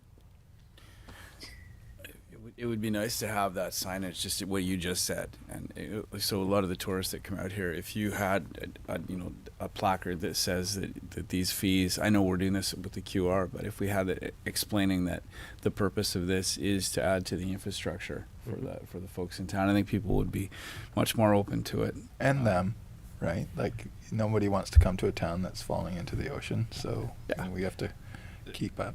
That will be part of our communication strategy that will be developed, is educating people on why we have a parking program. Excellent. A lot of the feedback that I got from people who were in favor of the program really fell into one of two categories. There were people that felt that we had too much congestion, especially in the summer. There are too many cars, and anything that can reduce congestion is going to be good. Obviously, that's debatable, but I heard a lot of that. And then there were a lot of people who said, well, if this is a way to make money for the town, then I support it, because it's a rational way to create a revenue stream. I understand that you don't want to create a scenario where you're totally outrageous, but by that logic alone, I would suggest that we start looking towards the higher end. A lot of the people who were against this program were people who didn't want to pay for parking because they felt that as residents or as regional residents, they should be exempt. It's crystal clear that they are going to be exempt. Those concerns have been put to bed. And so I'm not necessarily sure that the tourists that come out here, based on what they spend per night for accommodation, based on what they spend per day for food and entertainment, I don't know that we're necessarily, if we want to do them a favor, then let's just not charge them for parking at all. And if the point of the program is to do ourselves a favor as a community, then let's start at the $10, $12 a day and up. That's still on par with just about anywhere else. If I go to Victoria and I want to park my car on the street all day, I'm going to spend way more than that. And that's true in most communities. So I don't necessarily see that there's a problem with trying to pick a daily value that is starting to bump up against maybe even being a deterrent as far as the people who are worried about congestion. And certainly it's going to satisfy anyone who wants to see this as a viable source of revenue. So I'd skew high, personally. Is there an opportunity to fluctuate the rate based on the time of year? There's a lot of people who travel sort of on a budget and go off season, and they pick places like here because it's cheaper to stay in a place, it's cheaper to eat. It should probably be cheaper to park. And then high season, I'm so sorry. people will pay what they need to pay to be here. But I would hate to drive off any off-season business that is coming to our community. Again, the summer it doesn't matter. Like, we won't be able to keep people away anyway. But on the shoulder seasons, it could be more challenging. So, is that rate flexible? It is at the prerogative of council. So we can have a summer rate, we can have a winter rate, we can have this, as some communities, they, I think Tofino has it I'm not sure if they're moving towards year round, but they started out with just for the summer, and then they've expanded, I believe. I'm not sure if they're doing year round yet. And the intent is, again, it depends on what the motivations for the program or the intent of the program is for.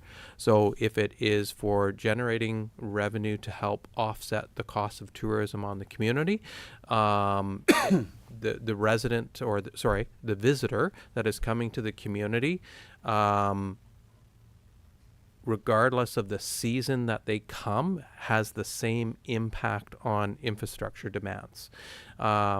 That being said, if it is deemed as seen as a deterrent for coming to visit the community in the off season and making the parking program a different rate for the off season, we can definitely structure the bylaw to reflect that. With respect to where the rate falls, 5, 8, 10, 12 or greater, it's entirely up to council. Our discussions with the proponents indicate saying ease into it. But that being said, all of those programs that they've implemented are community-wide. There's not general exemptions for everybody that lives there. So when you're trying to do a new program for a downtown area, say, Nanaimo, for example, and residents aren't exempted from it, then they tend to ease into it. But if you're only visiting a community once or annually or, twice a year, easing into it might not make a lot of sense. So I'm going to suggest that we make it $10, and I don't think $10 a day is going to scare away the off-season travelers. I really don't. I'd agree with the $10 a day, but I also believe that we should have a 3-day or a weekly rate as well. Like I do think that's important for people that come in or spending a chunk of time with us, not just one day. That could be something that we could look at, Mr. Lawrence. But Yeah, at the discretion of council, whatever direction you would like to provide. my only worry is, and just to be the devil's advocate here, I think, say we have a family that's staying wherever in Tofino and they're on a budget and they want to come down to, like, say, the aquarium for the day, and that's when the cost, I think we might start to see that. I'm almost inclined to have, not start too high and then get feedback from folks and see if it's hampering the number of people that are coming to visit them, and just get some feedback and see, because I hate to think that like someone like the Break or whatever, they're not getting the traffic that they used to if the price is too high. Well, it's interesting because it is a daily rate, right? So like if you're let's just pop down to Yuki and go to the Break for a coffee, it is now suddenly a $12. You're just popping in, but it's $12 or whatever. Well, you're already spending 60 in gas, and that's just from Port Alberni. Now you sound like me.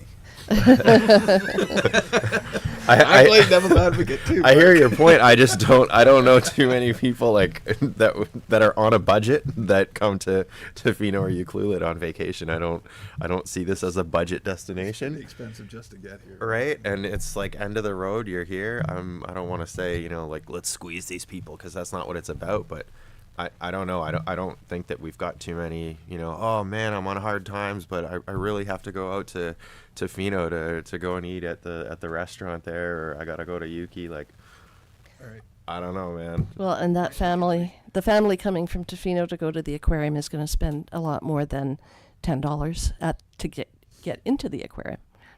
So I don't think a $10 parking fee is going to deter them. I think Laura might have a question. Look at this public engagement. Go ahead, Laura. Hello, this is Laura Griffith Cochrane. I work at the Ucluelet Aquarium. I just want to offer like a bit of caution, because I do think that I am in favor of this. I do think that we should be covering our infrastructure costs because we're a small community.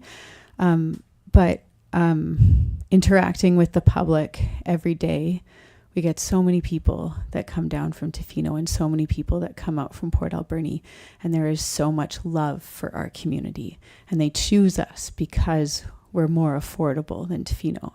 And I think that it's easy to say, like, well, if they can afford to come out here, then they can afford this.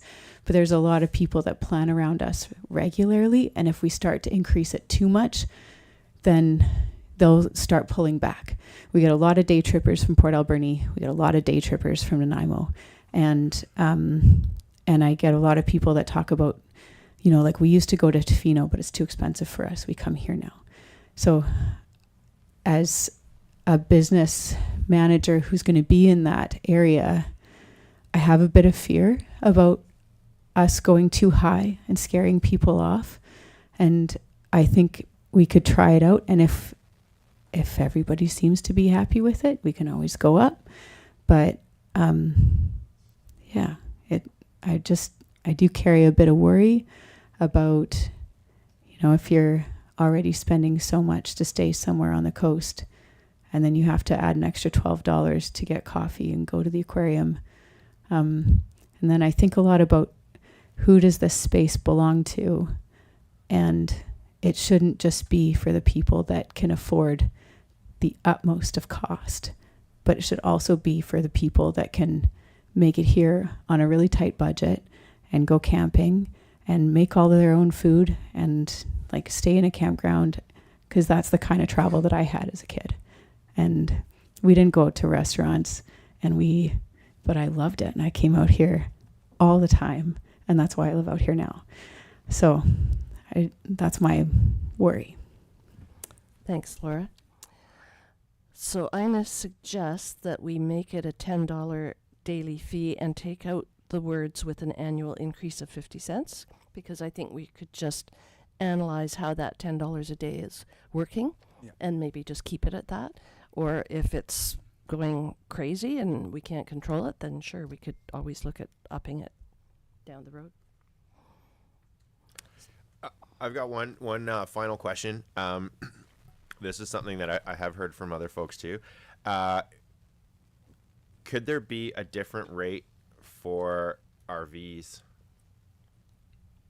Yes. That's a very good point. Because that's a complaint I've heard from business owners and from people around town as well. Like, I'm, you know, people come here, they're entitled to come however they can, but we know that people coming in RVs they're not using even the parking spaces the same way. Like, those vehicles take up a lot of room. You know that there's a large group of people in there. I don't think it's unfair to consider what it would look like to charge RVs more. They take up more than 2 spots, so they should pay twice. Mr. Just Lawrence? as food for thought. I'm just throwing it out there. I'm representing the people. So the intent of where we're at today is to get some general direction and specific direction on some key components of the program.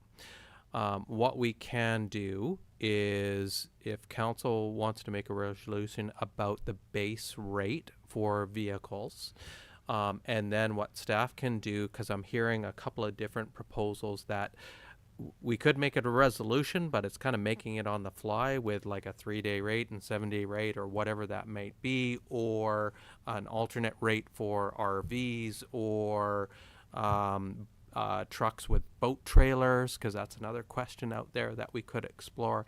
Is that I can make a note for staff to, when we're considering the updated bylaw, to bring something back to council with that can look at RV rates,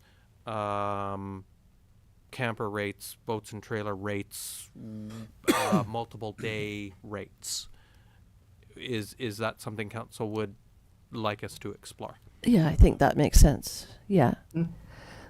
Okay, so I'll make this motion, and then a report can follow with those other options down Yeah, the this road. will come back to council in a bylaw as well, so I'll make a note of it and make sure to include that in the bylaw, or Okay. in the report for the bylaw. Okay, so I'll move that council direct staff to present amendments to the equivalent fees and charges bylaw to include a visitor parking program daily rate of $10. I'll second. Councillor Mafty seconds. Any further discussion? All in favor? Aye. Any opposed? That carries. And we have one last question on this topic. Should pay kiosks be purchased? And if so, how many? If we don't want to do the kiosk, then do we say 0 or we just don't read this? If you don't want to move forward with kiosks at this point in time, no resolution would be required. I think we're saying no to kiosks. Okay. Thank you. That ends our parking discussion. Thank you, Council. Never thought I'd see the day. Pot shops, pay parking. What's next? I know. Might as well not even be here. spend days on that. It's probably gonna be a steaming turd on my doorstep when I get home, and not the good kind. What's the good kind? Yeah, what's it? I've said too much. Okay. The second report item is 8.2 Barclay Community Forest Legacy Reserve Fund. This report will be presented by the Director of Finance, Mr. Cadman. Thank you, Mayor. So my report gives some background on the Barclay Community Forest Reserve and the Barclay Community Forest Legacy Reserve. I think as we move towards budgeting season, it makes sense to review these reserves and see what the plan is moving forward for them. Essentially, we have $2.5 million sitting in the Community Forest Reserve, and the Legacy Fund is unfunded. There's no money in that investment account. The recommendations are there to get an idea of what council would like to do moving forward with these reserves as we move into the budgeting process. So the Barclay Community Forest Reserve, that is in place. The funds in that reserve can be used for essentially whatever council at the time deems to be the best benefit to the community. And the Legacy Reserve, the idea in the bylaw, it states that the interest earned on the investment of those funds is to fund the grant and aid program. With no money in that account, it's currently not doing anything. So we are using tax dollars to fund the grant and aid program.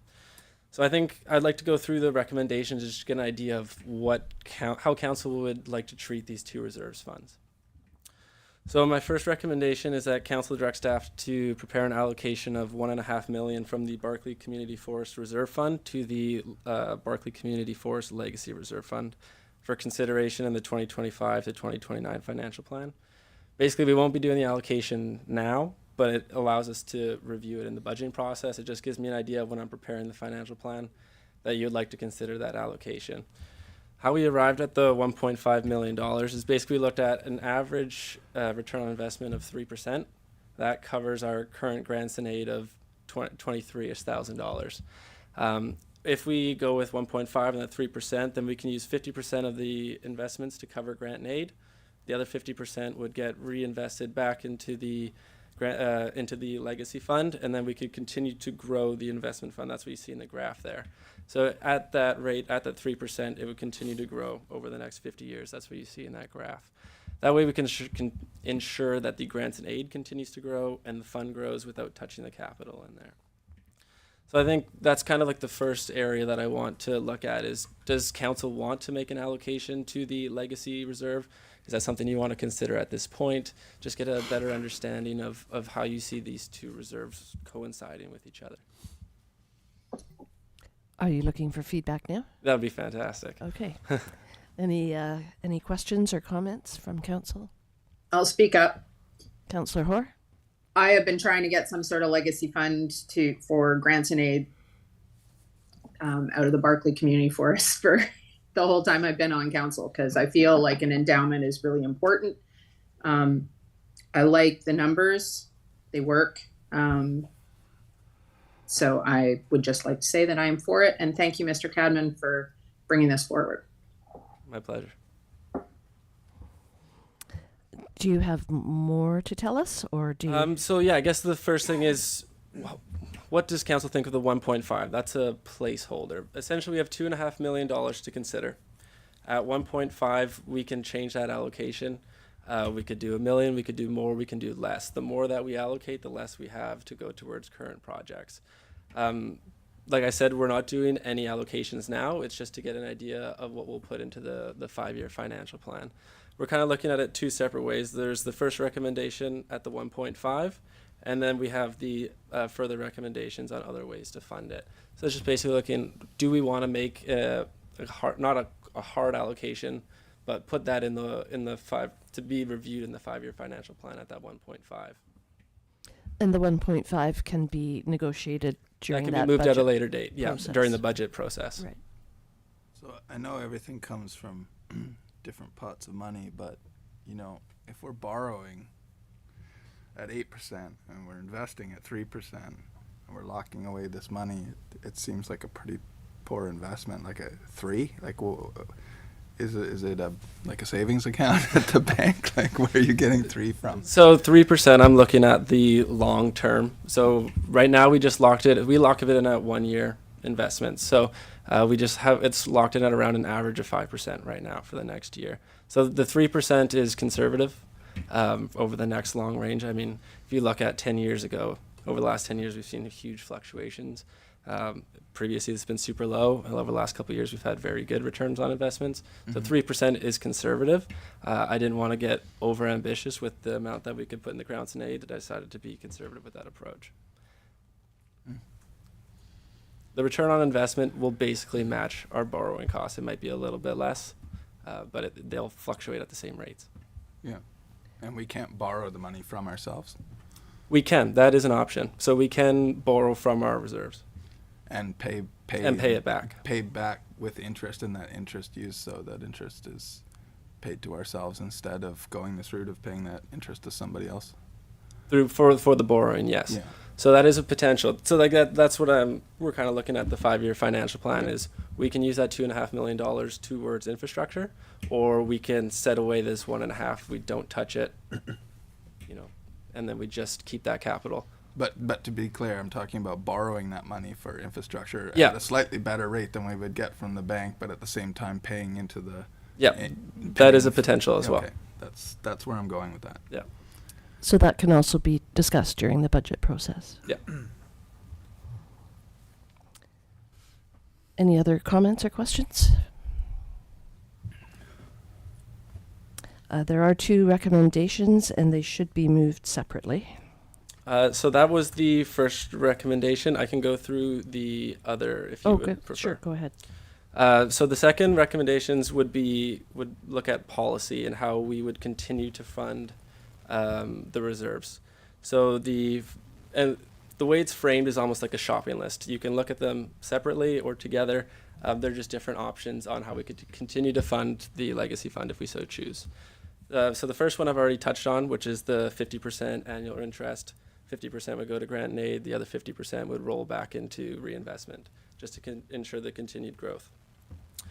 The second one allocates 50% of the future dividends received from the Barclay Community Forest. That's also a placeholder. We can reduce or increase that amount depending. It kind of looks at what we think the value of a dividend is to current community members or to future generations through this legacy fund. That's the idea that needs to be discussed. The third one authorizes staff to allocate up to $100,000 of unallocated operational surplus annually. So this basically looks at, like we just went through our audit. So we can't have a deficit. So there's almost always going to be some sort of surplus at the end of the year. This gets allocated based on the needs of the other reserves and also as we go through the financial plan. So basically authorizing staff to do this, we would first have to look at the health of our reserves and the 5-year financial plan in every given year. If, based on those 2 facts, we see that there's room, then we can allocate up to $100,000 to put into this fund. And then finally, just based on the nature of the fund and the fact that it is providing community benefit, we assume that there could be the potential that community groups or people would like to contribute. So that just allows for the acceptance of community donations to roll into the fund. Great, thank you. Questions from council? Can you audit the provincial government? I wish. Is that a $9 billion deficit and they're going to add $3 billion more? Is that... Different topic. Sorry. Good question. A little sore spot there. You can see it flaring up. I can't see a downside to this? Is there something that like if we wanted to borrow against this, if we had an infrastructure demand that we needed to do, we could borrow against ourselves? The second part of this doesn't negate that in any way, does it?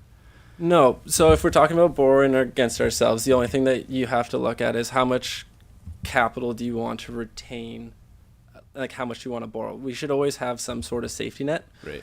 just in case, an expense pops up. So I think that it's interesting. So I'm an accountant, we look at accrual basis, but it's also important to look at the cash basis. How much cash do you have on hand? And I think when we look at that safety net, you look at your cash equivalents, which is cash, accounts receivable, and investments, liquid investments. So that's where part of this is figuring out what do we want to keep liquid investments, what do we want to borrow from ourselves. That's all part of this financial plan that we'll be putting together. I just want to get a kind of idea of where we're sitting. Any other questions for Mr. Cadman? Councillor Hoare, would you like to make the first recommendation? Sure. I will move that council direct staff to prepare an allocation of $1,500,000 from the Barclay Community Forest Reserve Fund to the Barclay Community Forest Legacy Reserve Fund for consideration in the 2025 to 2029 financial plan. Do I have a seconder? I'll second. Councillor Mafty seconds. Any further discussion? All in favor? None opposed? That carries. Would you like to carry on, Councillor Hoare? Oh, you just want me to do all the talking. I can do this second one altogether, correct, Mr. Cadman? Yes. Correct. Okay. I will move that council direct staff to develop a Barclay Community Forest Legacy Reserve policy that A, allocates 50% of the annual interest earned on investment income from the Barclay Community Forest Legacy Reserve Fund to the Grants and Aid program and reinvests the remainder of the investment income back into the Legacy Reserve. And B, allocates 50% of the future dividends received from the Barclay Community Forest to the Barclay Community Forest Legacy Reserve Fund. And C, authorizes staff to allocate up to $100,000 of unallocated operational surplus annually to the Barclay Community Forest Legacy Reserve, if feasible. And D, allows for the acceptance of community donations to the Barclay Community Forest Legacy Reserve. Thank you. Do I have a seconder? Second that. Councillor Anderson seconds. Any further discussion? All in favor? None opposed? That carries. Great. Thank you, Mr. Cadman. Whoop whoop. And our next report item is 8.3, 5-year financial plan meeting schedule 2025 to 2029, also presented by Mr. Cadman. Thank you, Mayor. In front of you is the proposed budget meeting schedule for the 2025 to 2029 financial plan.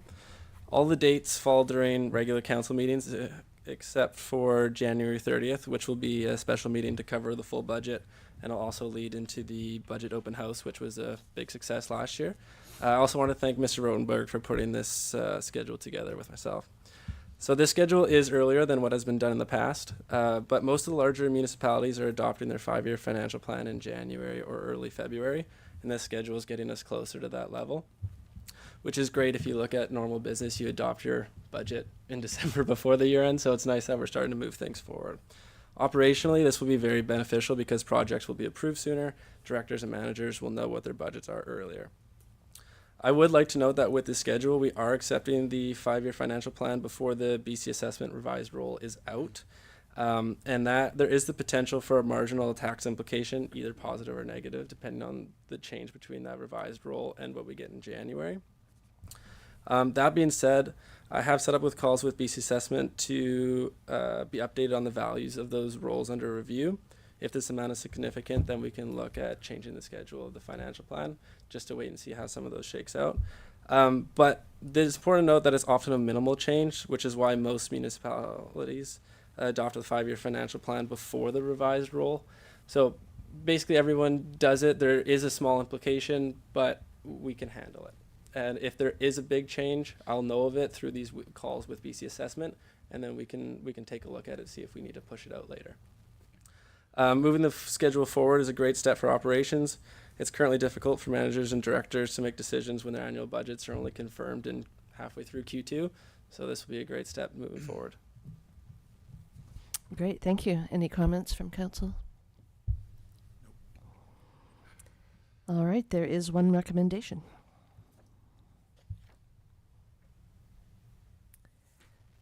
I will move that council receive the 5-year financial plan meeting schedule 2025 to 2029 as presented. Second. Councillor Kennington seconds. Any further discussion? All in favor? None opposed. That carries. Can these be done by by Zoom as well if we're away for one of these, or do these have to be by definition in person? Mr. Rotenberg? So your council procedure bylaw would apply to these, whether they're special or regular council meetings. Right. So you just have to follow the rules within the council procedure bylaw. For example, the regular meetings are generally done as sort of a hybrid setup, where you can have some online participation and then some in-person participation, just like you sort of have today. So usually would follow that pattern. The special council meeting, on the other hand, so there's, I think, one special council meeting, am I right about that? Could be done entirely electronically if that was council's prerogative. But our general practice is to have these sort of hybrid meetings. Of course, council members can always attend a meeting conducted in person, remotely, as long as the chair is here and a couple other council members, sort of like Councillor Hoare is attending today. Right. Excellent. Thank you. Are you planning on being away? And I never know. It's up to my wife. I don't know. So the January 30th one, it's a special council meeting, but it's also the budget open house. So we're having a meeting in here, and then the open house is over in the activity rooms? Yeah, exactly. So the same as basically what we did last year. The meeting here, and then we can move over. Move over And, there. We'll invite the ACRD, same kind of setup. Perfect. That worked really well. Great, thank you. The final report item is 8.4, UCLUET 2024 Interim Housing Needs Report. This item will be presented by our CAO, Mr. Lawrence. Thank you, Mayor. And unfortunately, our Director of Planning is off ill, so was unable to attend council and deliver this report. I've mentioned to the Mayor before, if there's any questions that I'm unable to answer or detailed questions that council has, we can always push this to unfinished business to the next council meeting, and that would apply to the next information report as well. So I will do my best to articulate with these next two items. So in January 2022, council received the 2021 UCLUET Housing Needs Report, which basically assesses the housing needs of the community in the region.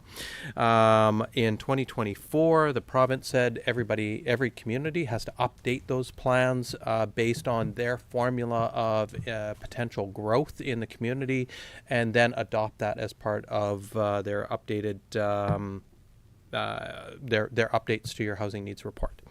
So we took a look at this, our planning department took a look, and what we found is that under the 2021 housing needs report, it is relevant and still valid in its current form. It meets most of the objectives of what the province is requiring under their formula for counting new developments of homes. So they require each report to have the number of housing units needed currently and over the next 5 years and 20 years, calculated using their housing needs report method. They require a statement about the need for housing in close proximity to transportation infrastructure that supports walking, biking, public transit, and other alternative forms of transportation, as well as a description of the actions undertaken by the local government since receiving the most recent housing needs report. So in Appendix A, we've outlined all of those items. If council takes a look at item A within the appendix, so the housing needs, the calculation from the province indicates that over the next 5 years, we should be planning for about 245 additional new housing units for the current need of the community. Over the next 20 years, that ups to 794, and this is using their methodology. So the key findings and recommendations from 2021, prepared by Macola, had it at 48 units that would be needed to support households experience extreme core housing needs. So that's the affordable housing that we're talking about. 22 units for people experiencing homelessness. 170 units are necessary to cover suppressed household formation. So what this is people that want to move out and start their own houses and purchase or rent and get out of their parents' basement or otherwise, or just that suppressed housing they can't get out of where they're at, and they want to purchase or rent a new household. So that's where that 170 units of what they're deemed as suppressed household formation. 319 new units are projected to meet the needs of community growth overall. And then an additional, and that's for over the next 20 years, and then an additional 228 units projected to meet the additional local demand. So that is a determination of not just your permanent resident population or your factored growth, but additional growth because of we're a resort municipality. Those are the primary numbers that are really come into play. If council doesn't have too many questions that I'm unable to answer, by adopting this, we would meet that provincial regulation by amending our housing needs report from 2021, by adding in the 2024 update, and that would be one of our obligations that we have to meet by January 1st, 2025. As I said earlier, if there's a lot of questions or questions that I'm unable to answer on behalf of our Director of Planning, we can push this to unfinished business to get additional clarity for council prior to receiving and approving this report.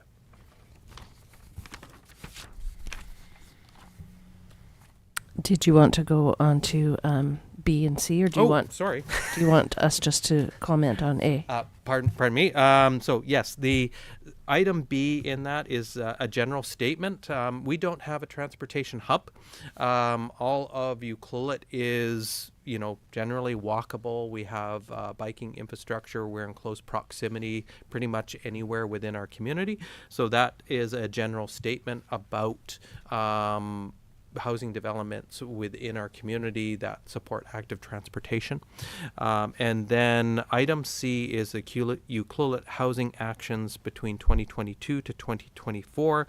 And this is a list of the various activities that we have completed through that period of time with respect to advancing the housing needs report and trying to address some of the issues.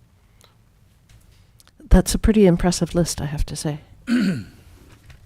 Our planning department has been very busy. Mm-hmm. Any questions for Mr. Lawrence on this? In a general sense, I'm just wondering if it would be useful to bring this as unfinished business, just to give the Director of Planning a chance to offer his own perspective. I'm glad that you're here. I just thought that maybe he wanted to put a spin on it, and it would be beneficial for us to hear that. But beyond that, no, it's all pretty clearly laid out, and the report speaks for itself, I think. Yeah, the report's pretty comprehensive, unless council has some burning questions that Mr. Lawrence can't answer. I question the relevance of the housing needs report at this point, but a lot's happened since 2021, and we're going into negative migration, and the climate around housing in general has changed, but we just want to sign off on this and move on. And I think that's so be it. that's sort of the way to make this work. I don't think, I just want to clarify that I don't think the data used to prepare that housing needs report was particularly is particularly relevant at this time. The That- game has really changed. That was the 2021? Yeah. It was a lot of anecdotal sort of commentary. Mixed in with statistics Yeah, it from was- 2016. Exactly. Yeah, I know.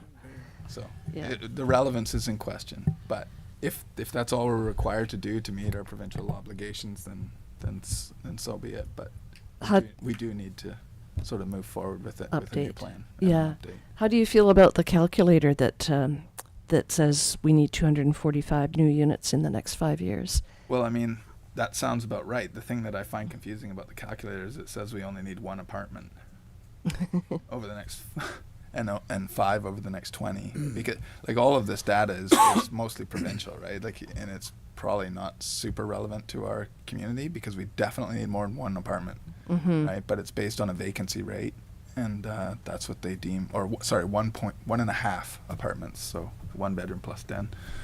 Which is not what we need. Which is not what we need, right? So like all of it with a grain of salt. But yeah, for ticking boxes, but there's bigger conversations to have internally. All right, well, let's start with this recommendation unless there's other comments from council. No? Okay. I can move that council endorse the 2024 Ucluelet Interim Housing Needs Report, appendix to the 2021 Ucluelet Housing Needs Report, West Coast Housing Need and Demand Study. I'll second that. Councillor Anderson seconds. Any further discussion? All in favor? None opposed? That carries.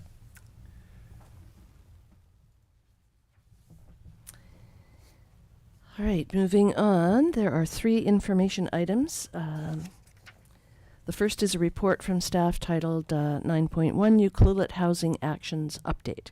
And this report will also be presented by our CAO, Mr. Lawrence. Thank you, Mayor. So again, this one might be really good to have the Director of Planning available to answer any questions of council. And a comment with respect to Councillor Kennington's observations. Yes, the Housing Needs Report was started back. We use the available data as best we can. Things have definitely changed. The provincial calculator, as stated, it's definitely skewed toward a provincial lens, and it is an obligation that we have to move forward. The other aspect to our housing needs report, it is now mandated that we do a full update to that report every 5 years. So that is within the budget process to fund that on a 5-year basis. So it'll be updated on a regular, well, every 5 years, or more so if that's council's prerogative, if it lends additional value to discussions of council. So that is something that can be considered as upping, or we have to do it at least once every 5 years.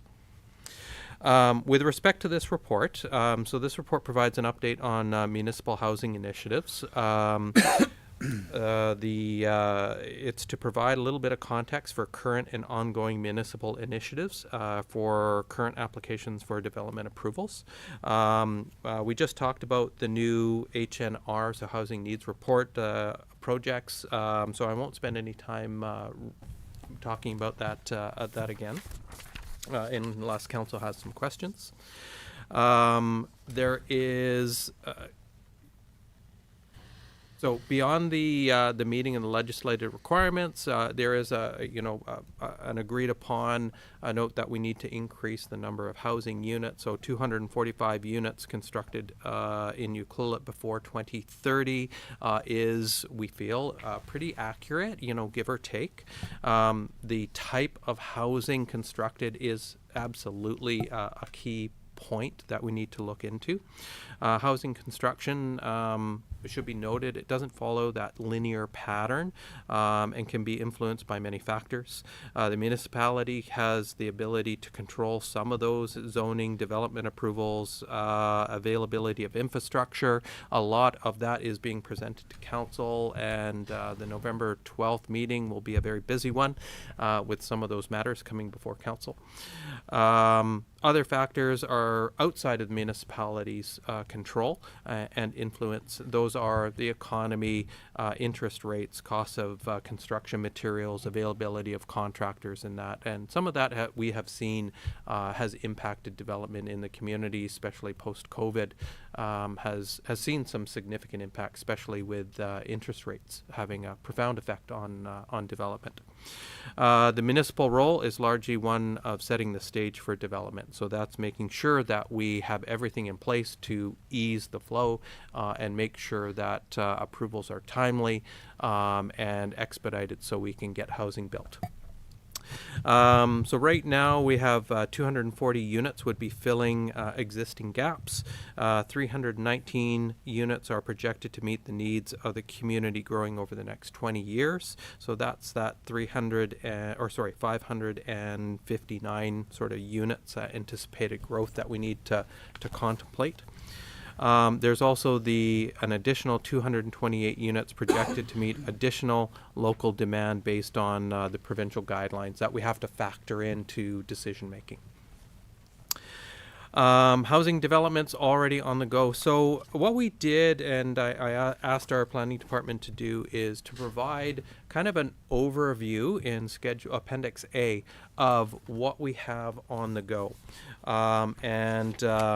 Unfortunately, I don't have a slide for council, but in the agenda package on page 117 provides an overview of where we're at for known developments that are already zoned and pending developments that we have had past discussions with developers and are waiting for an application, are in the process of working with developers and landowners to further their desires.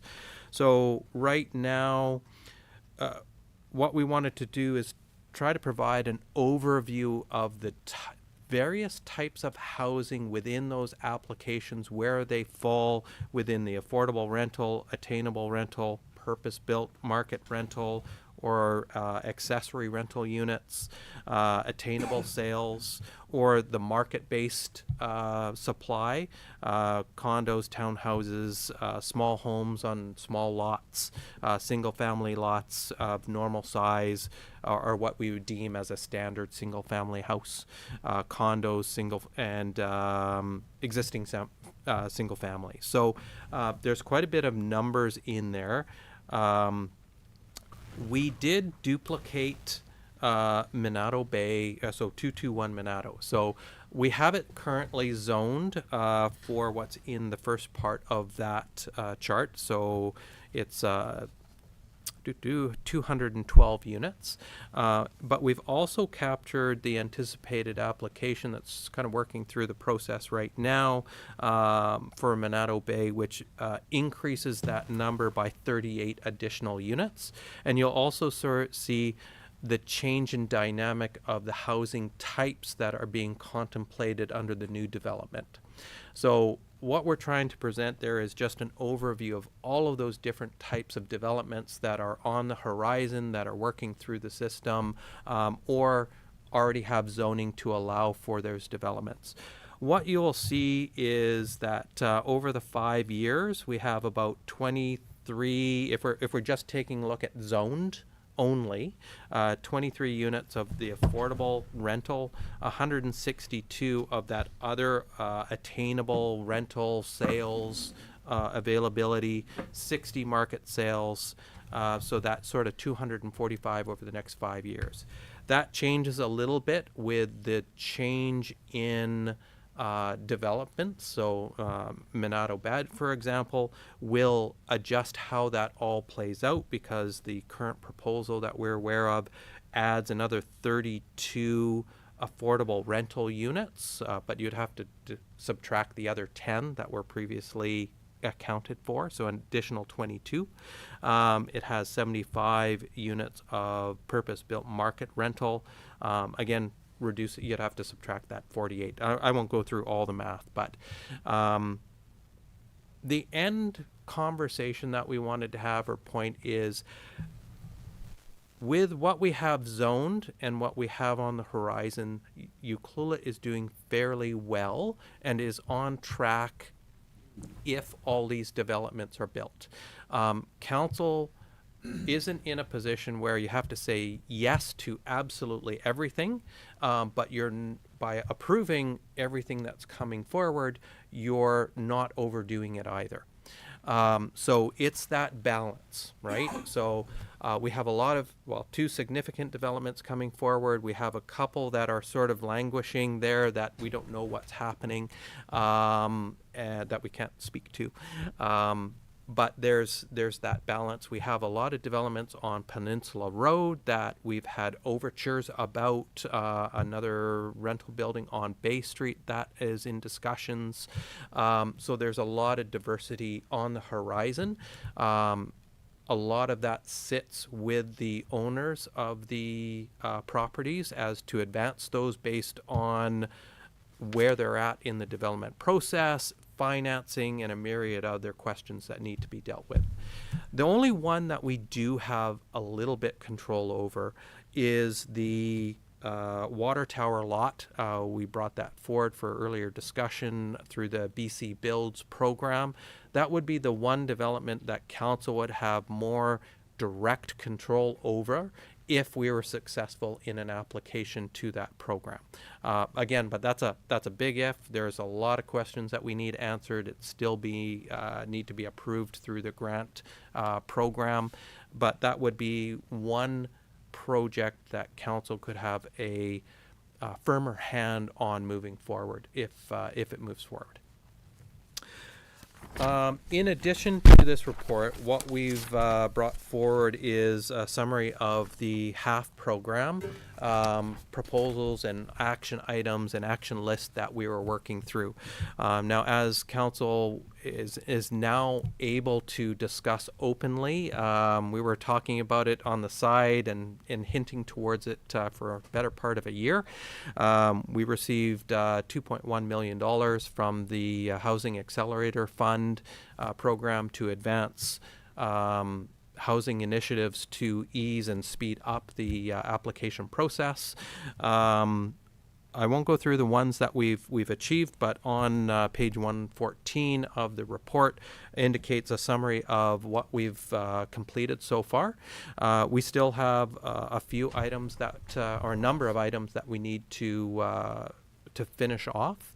The program is very policy heavy in the first year, and then it eases off and provides additional funding for building permits, or based off of building permits. So what's on the horizon is adoption of an updated building bylaw, adoption of streamlined terms of reference for environmental DPs, adopt and streamlined form and character development permit area guidelines. Those are in the works and will be coming to council soon.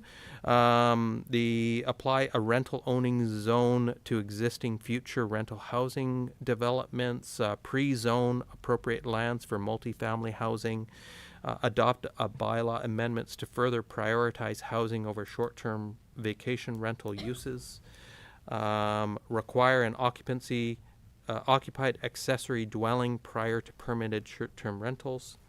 And then under infrastructure, we're reviewing the infrastructure master plan to assure infill and densification are prioritized and adequately serviced.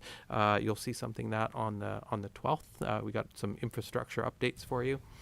Updated subdivision development servicing standards bylaw. So that is in the works. It's taking a bit of time as they do. The development cost charges bylaw, that's in progress as well. And then lastly is discuss mutual housing objectives at a community forum. So those are ongoing initiatives. Can I ask a question? About Absolutely. 3.3, require an occupied accessory dwelling prior to permitting a short-term rental. We killed that. Why is it still here? It is on the list within the application that was approved by council to go to BC Housing, or sorry, CMHC, which is overseeing the funding. And it's this next bit that I was going to get into, and I'll jump back to this. So when that application was submitted, we applied for $9 million worth of funding with a litany of different things that we were going to work on. That was reduced down to this list of 20 items.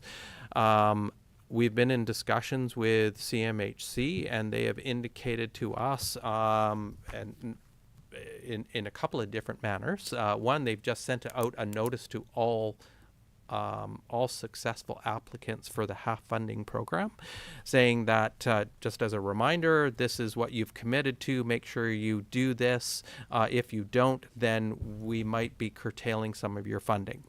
Now, we contacted them and said, okay, well, what does this mean if council determines that some of these actions aren't in the best interest of the community?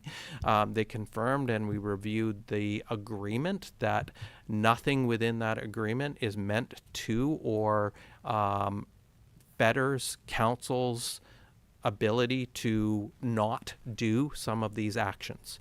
So it's still on the list because it's what we need to report on. If council determines that, no, we're not interested at all, it just needs to be noted that that could have a financial implication on the funding agreement with CMHC. So I get that, but it did come to council, and it was voted down. So it's just one of those little Easter eggs that keeps popping up. So yeah. I just wanted to clarify, because as I said before, when that was put on the list, I had objections to certain things going on the list, and was told that we didn't have to do all the things that were going on the list, Mm-hmm. and we sort of blazed through it, and now these things are popping back up. And so I just want to make it clear that I am watching what's popping back up, and I will continually ask the question as long as it's showing up on my screen. And there's another one on here that we probably need to address, which is 2.1, adopt a policy targeting 75% of housing in new developments to be attainable by UCLUELET households. Mm-hmm. Well, this is a strange policy, because what it does is it sets a percentage that is separate from the cost of construction. So as cost of construction goes up, that number doesn't adjust, and then you end up with no housing at all, because you can no longer subsidize 75% of your housing with 25% of housing when those numbers keep skewing in the opposite direction. So this is a policy that we really need to dive into and figure out what actually pencils out, not from a developer standpoint, not from our, just what makes sense. Let's use some logic and reason to come up with a methodology, so we're not constantly getting in these battles where nothing gets built, because we say we want this, but we have no idea how they're going to provide it, and the people who provide it say we can't do this, and they walk. Items like this, it's really important, I think, that we have the Director of Planning here to dive into those. One comment with respect to 2.1, that is an OCP policy that was contemplated, and the key within that policy is target. It is not a firm number. It is a goal or objective that new developments, council of the day when the OCP was adopted, say, yeah, let's target that. Let's move towards 75% affordable or attainable housing. It is not a hard number where if you don't make this, your development doesn't go forward. It's not intended to fetter a development. It is not intended to say, it's this or the highway, but it is an objective that if that council of the day and in that OCP that was supported by community said that, yeah, let's target 75% affordable attainable housing. We want to work towards that. It's not meant to, and never was intended to say you must be 75%. It was only a target. So why is it even there? And if it is going to be there, why can't we pick something that's actually possible? Because it sets up an unrealistic expectation for the community that if it's in the OCP and the development can't possibly happen. So it's a weird thing to have in there. Yeah, and if council would like to bring that forward for discussion. This was something simple to, we can achieve. It's already there within our policies for the CMHC funding. I guess my comment is it's a target.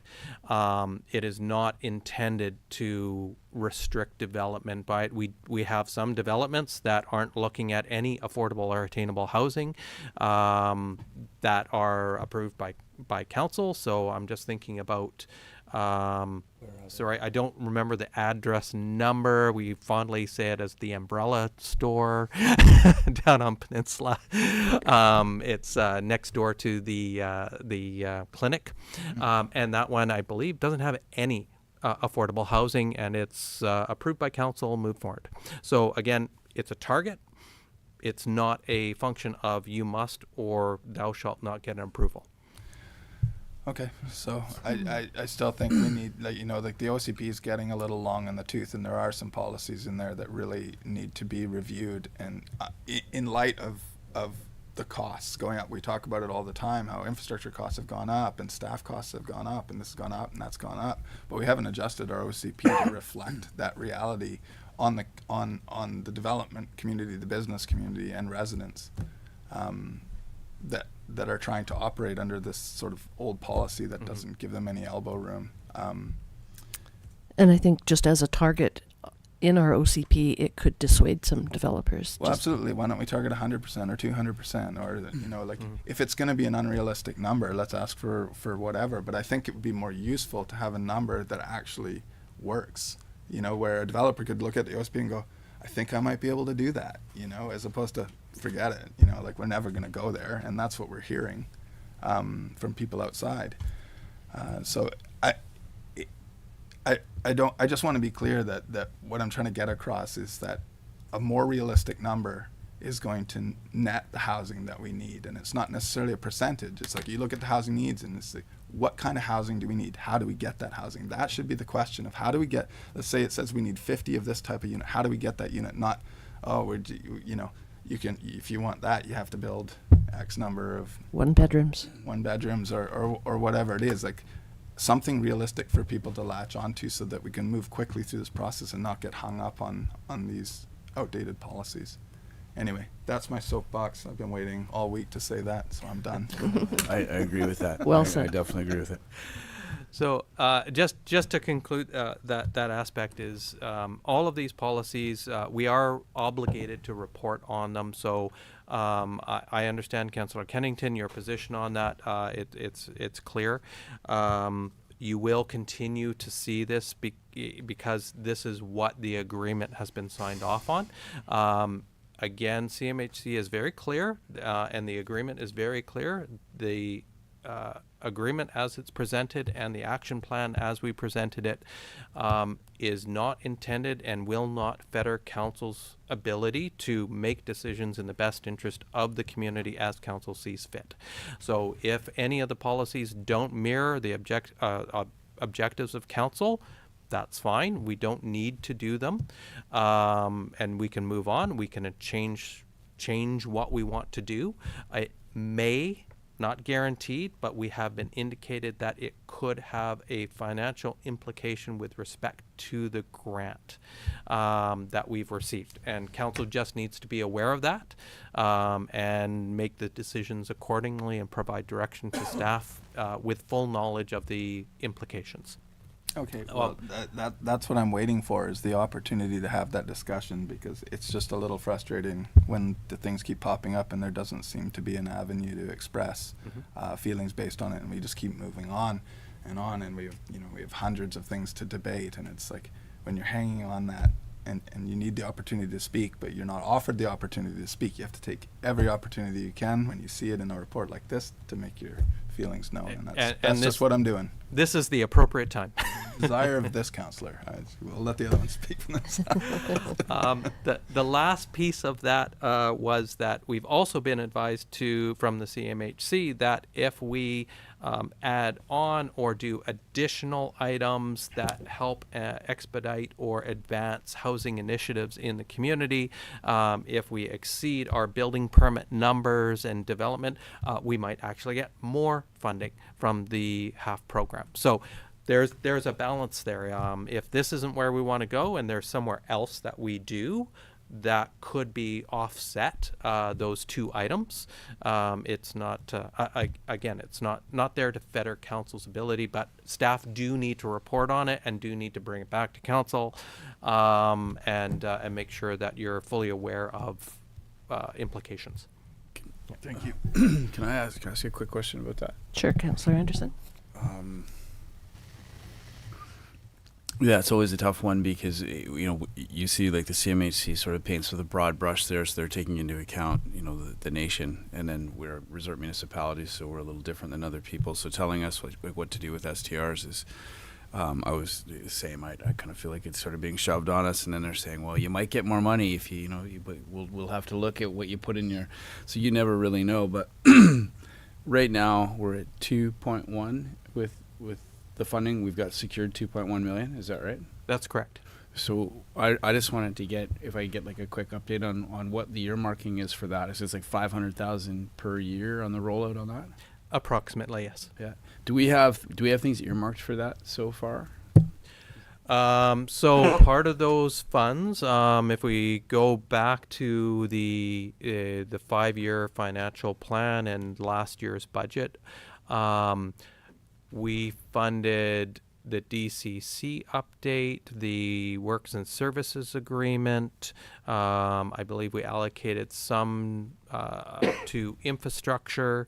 There was an allocation from the province, $160,000, I believe, to augment municipalities' ability to do all this extra work that they're laying on to us. Part of that went to spread the load of another planning department personnel, and the HALF program topped that up. And the remainder currently is being allocated towards infrastructure upgrades that we need to further housing developments. Excellent. Okay. Thank you, Mr. Lawrence. Did you want to touch on the Regional Housing Authority idea? It's part of this Sure. report. One second. So the Regional Housing Authority is a concept where instead of each community is doing their own housing authority, that we pool our resources and do one housing authority with set parameters for each community. So, for example, Tofino would have their requirements for allocating housing units to community members that live and work in Tofino first, and whatever the other parameters, and then we would have the same thing. But it seems we're too small an area to each do it on our own. We can create a housing authority independent of everywhere else, but it stands to a little bit of logic to us to investigate, why don't we do this together? So it expands their ability to, or that organization's ability to look after housing as a housing authority, to operate as a housing authority, if their resources are expanded to both communities. So, and then again, if the nations want to participate in that as well, or the regional district, if it's appropriate for them to join in, that's where we're looking at a regional housing authority instead of an independent one for Ucluelet, another one for Tofino, another one for the ACRD, et cetera, et cetera. Tofino already has one, though, don't they? They do. So there could be an opportunity to expand that one from just Tofino to the West Coast, and we don't have to reinvent the wheel or find a third party, another interested party to create another housing authority. We did have a couple of meetings. There was her name is escaping me right now. She was the head of the Tofino Housing Corporation. Lisa. Was it Lisa? Mm-hmm. Yeah, I think so. Yeah, and we had a couple meetings with her because I think the funding wasn't there for what she was looking for, and the idea was maybe we could put like both our problems together. But we had a couple talks about that, right? Where the idea is like the worry is that our situation might be so unique, that you'd be having this entity that's trying to solve different problems, because Tofino's problems tend to be different than ours. But we can have this conversation again later. Yeah, and the housing authority, like if it was doing that, even if we put out an RFP right now for a housing authority, it would provide guidance as to what are the parameters that are unique to our community. So that really wouldn't change. So Tofino's housing authority could bid on our RFP to operate under, be funded by UCLUET. But you're doubling up on administrative costs potentially, right? Or we could go with a different organization. It's just by combining those resources, there's a financial benefit to the region by having one authority that has multiple parameters to apply to the various units that they're overseeing. Right. Thanks. Any other comments from council about the housing authority? Nope. Okay, so this does not require a motion. This is just for information. The next two information items, 9.2 RCMP monthly policing report for September 2024. Does anyone want to talk about that one?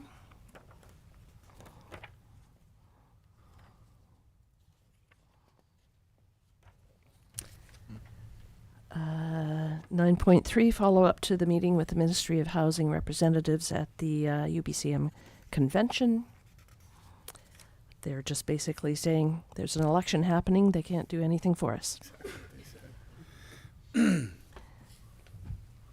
what they all said. And there are 6 correspondence items. 10.1 request for letter of support for the UCLUET Aquarium. Let's do it.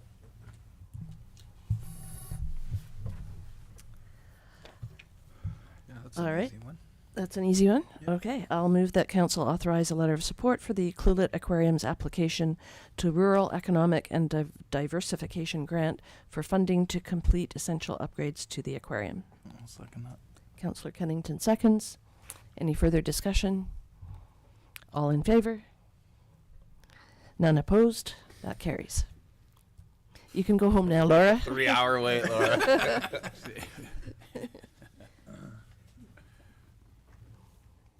And you need that fairly quickly, don't you? You need that fairly quickly, this letter? We're hoping to submit it Thursday morning. I believe we have a copy of it here for signing at the conclusion of the meeting. You gotta wait. Yeah, so we'll be able to get that Sign to it you right right now, away. super quick, and Yeah. give it to Laura. Well, we need a copy of that too. Yeah, yeah. so we'll send it to you electronically. Okay, perfect. Thank you. You too. There are 5 more correspondence items.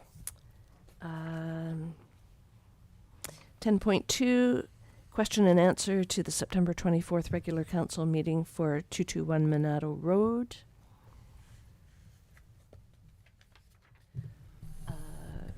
That was really helpful. Thank you for doing that, or whoever did it. It was Juliet. Juliet, of course. Yeah, super helpful to get the ARIF take on that discussion with those questions. Yeah, 2 of the things that came out of this that maybe didn't arise during the council meeting was that there is actually a sidewalk in that subdivision, and it's actually wider than the 1.5 meters we typically ask for. It's at 2 meters. And then the other one was the forest buffer was not completely annihilating it. It is still leaving a 10-meter buffer. So those are things that didn't sort of come out in the wash in that last meeting, and should probably just bring it up now.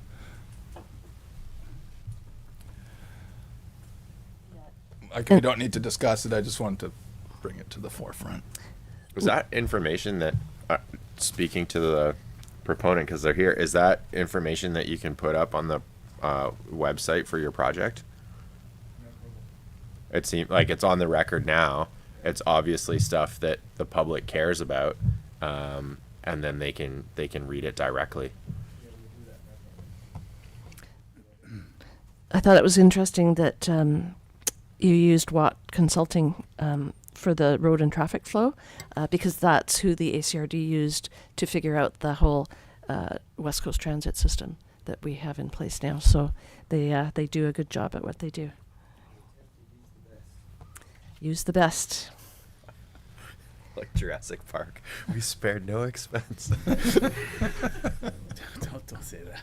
I love Jurassic Park. It was an idea ahead of its time, but the time is now.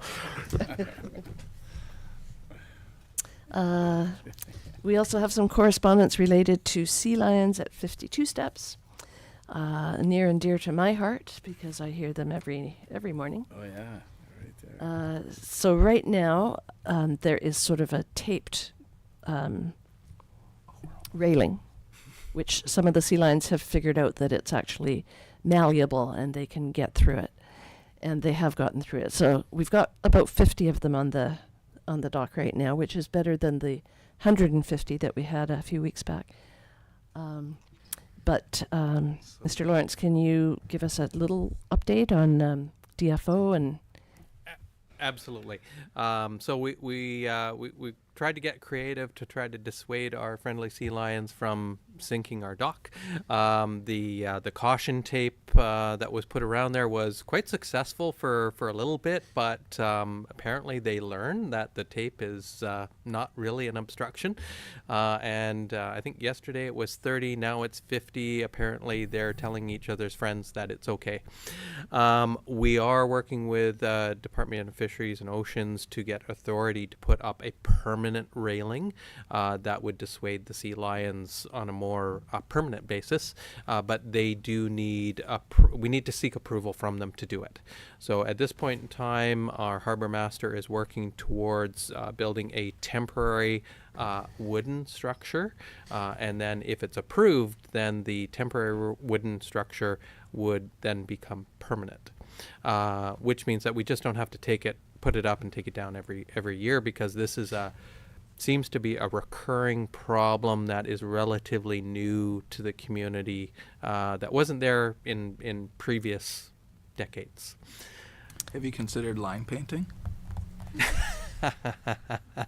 We can try that. A stop sign, perhaps. I was going to say it, but I'll leave that one for you. So there will be, I believe we're going to need a resolution from our harbor authority. If we do, then there'll be a quick report for the harbor authority on our next meeting, or the 26th, to get authorization to ask the DFO to put a permanent rail up there. Great. And somehow we'll have to encourage boats not to tie up to the railing. Yeah, that's my one observation, that if we put a railing up there, it needs to be constructed to withstand people from tying their boats to a railing rather than the cleats. But that's something that I'm sure our harbor master will be more than able to deal with. Perfect. Great. I just wanted to chime in, not to add any new information, but I was chatting with the harbor master quite a bit, and I've also heard from a number of people that seem to think it's like a bylaw issue or something. And just to have it on the record, even though the harbor authority manages that dock, it is a federal asset, and it's the federal government that has final say about what can and cannot be done.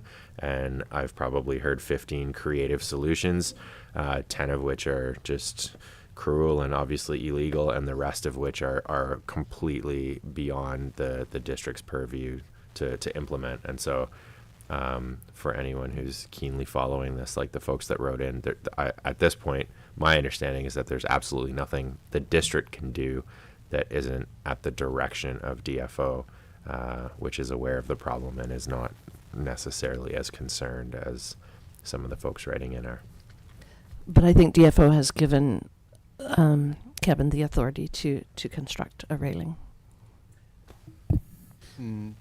Yes and no. They haven't given the okay to do a permanent railing, but they have provided authorization to do temporary measures. So that would be the railing that comes and goes throughout the year? Correct. Okay. Yeah. Well, anything would be good for now. Yeah, we need those orcas to come back in. I know. That quieted them down for about 2 years. Yeah. Okay. 10.5, 2025 AVICC, AGM and Convention. Staff is looking to see who wants to attend this It's always in April. And it is going to be Victoria this time? Miss Owen? No, it's Nanaimo. It's Nanaimo.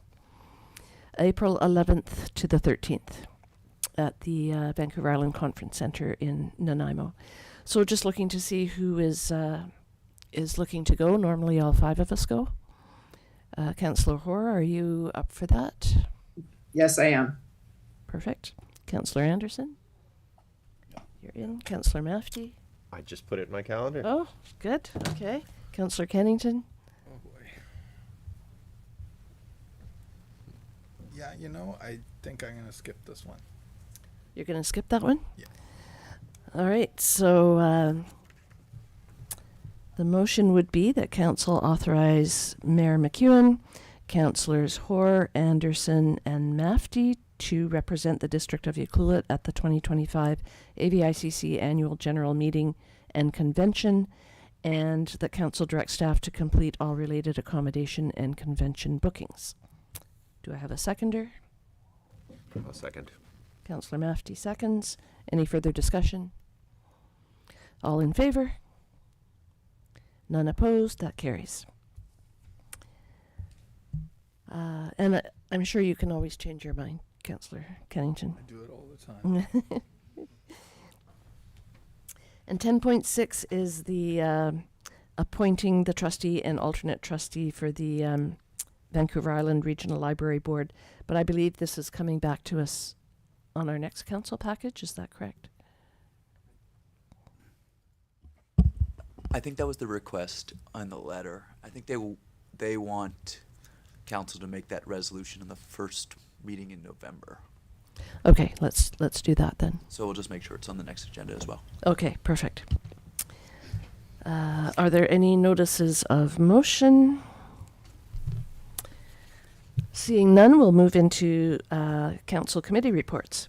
Councillor Anderson. Sorry, just one moment. We'll just need a motion to go beyond 3.5 hours. Oh, it's that time already? We have another closed session after. Oh, because we started at 3:30, right. All right, I'll move that we have the meeting go beyond 3.5 hours. A second. Councillor Anderson seconds. What happens if we oppose? We all go home.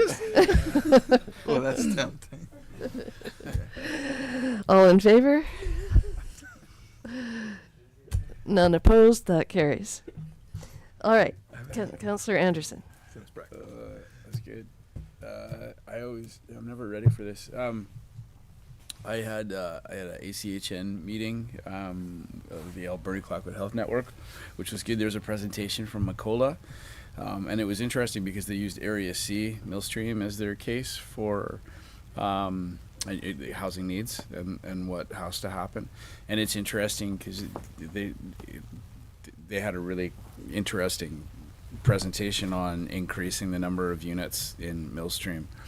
But I feel like I rained on the parade when I asked about infrastructure and sewage. No one wanted to talk about that, but yeah. So I was going to make a suggestion, but I thought I'll stay quiet on that one. I had a really good meeting with the head of the Center for Applied Research and Technology and Innovation at NIC, which was Mariana Nagel, who I guess is the manager of like Naomi Tabata and the people we met from the Seaweed Initiative. So that was and Samantha Hackett helped hook that up. That was really good because they were talking about like what could be done here and setting the stage for that. So she had a lot of just a list of contacts that I could speak to, so we're not reinventing the wheel when trying to move forward and setting that. Basically, we're just trying to set that stage for our business to do it, because we obviously aren't doing it ourselves necessarily, but there's things that we're going to do. I don't want to go too much into that, but the summit for the Vancouver Island Economic Summit, what does the A stand for again? Alliance. There you go. The VAEA. That was awesome. That was of all the I didn't go to it last year, And then, so this is my first one, and of all the things I've been, and Councillor Kennington mentioned how how much I would like this and how great it is, and it didn't disappoint.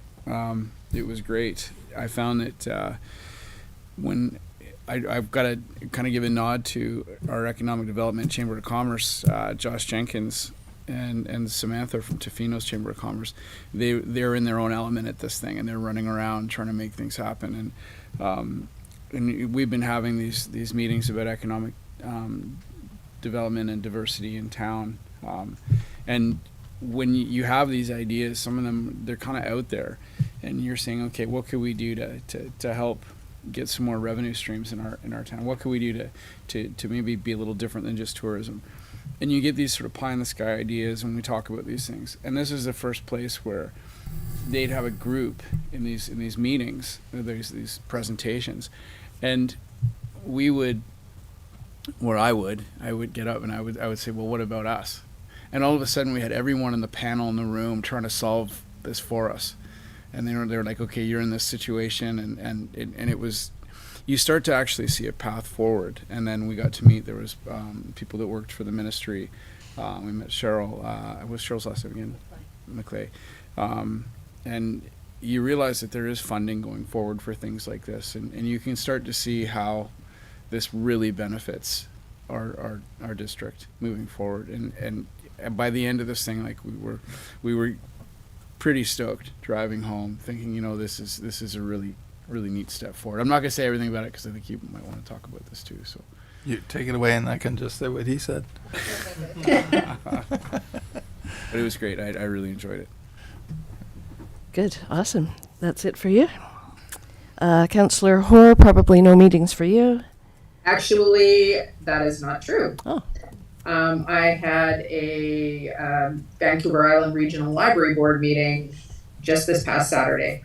So it was a really good discussion on some stuff about collections management. We were talking about the nominations, and I will say that I am quite happy to continue to sit on the board, but that will come up at the November meeting. Yeah, it was a pretty quiet meeting other than the issues around collections management. So. Great. I assumed that you would want to stay on that board. Yeah. But good to have that confirmation. Councillor Kennington?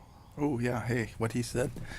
Yeah, some awesome conversations had with multiple parties, and it's kind of interesting when you go to these things as opposed to a government conference where everybody's there asking the same people for the same thing. And we go to these things, and we're some of the few from local government who go to these. And as opposed to people running around begging for money, there's people running around looking to hand out money and to spearhead their programs and partner with communities. It's really surprising that more local governments don't attend these things, because it feels pretty useful, and you make some really good connections. North Island College, UVic was another one that we spoke to. He cornered the guy from Souk who surfs, Robert, and he's with the ASET program, which is a energy transformation wing that they will go out and actually start to look at what your energy needs are and what your capabilities are for alternative energy solutions. And they seem very excited to come out. Sean talked his ear off, and because he surfs, I just let them go to it. But he wants to come up here, so and then that would be sort of a part. There's a tie-in to North Island College there, and it's just really exciting to be in a room with people who are thinking progressively and positively about helping your community. So really exciting times. And then Marilyn and I sat and talked the ear off the Port Alberni Port Authority. What was his role there? Is he the CEO or? I think so, yeah.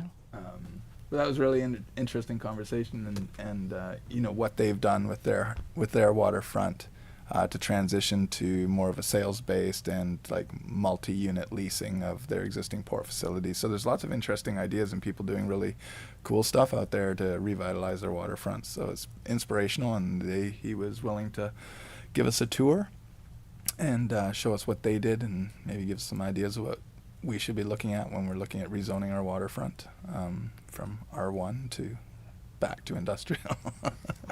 So yeah, exciting times. My favorite conference of the year for sure. Yeah, I think we should take him up on the offer of the tour Absolutely. for sure. It's called Port Plus. Port right? Plus. Port Plus. Or is it Doc Plus? Doc Plus. Maybe it's Doc Plus. Yeah, it's Doc Plus. Got my business card here as well. Yeah. Anyway, Okay, that's thank it for you. me. Councillor Mafty. I virtually attended part of the CBT's regional forum. I had to go to Port Minus on an errand, only because I had to go. I love Port.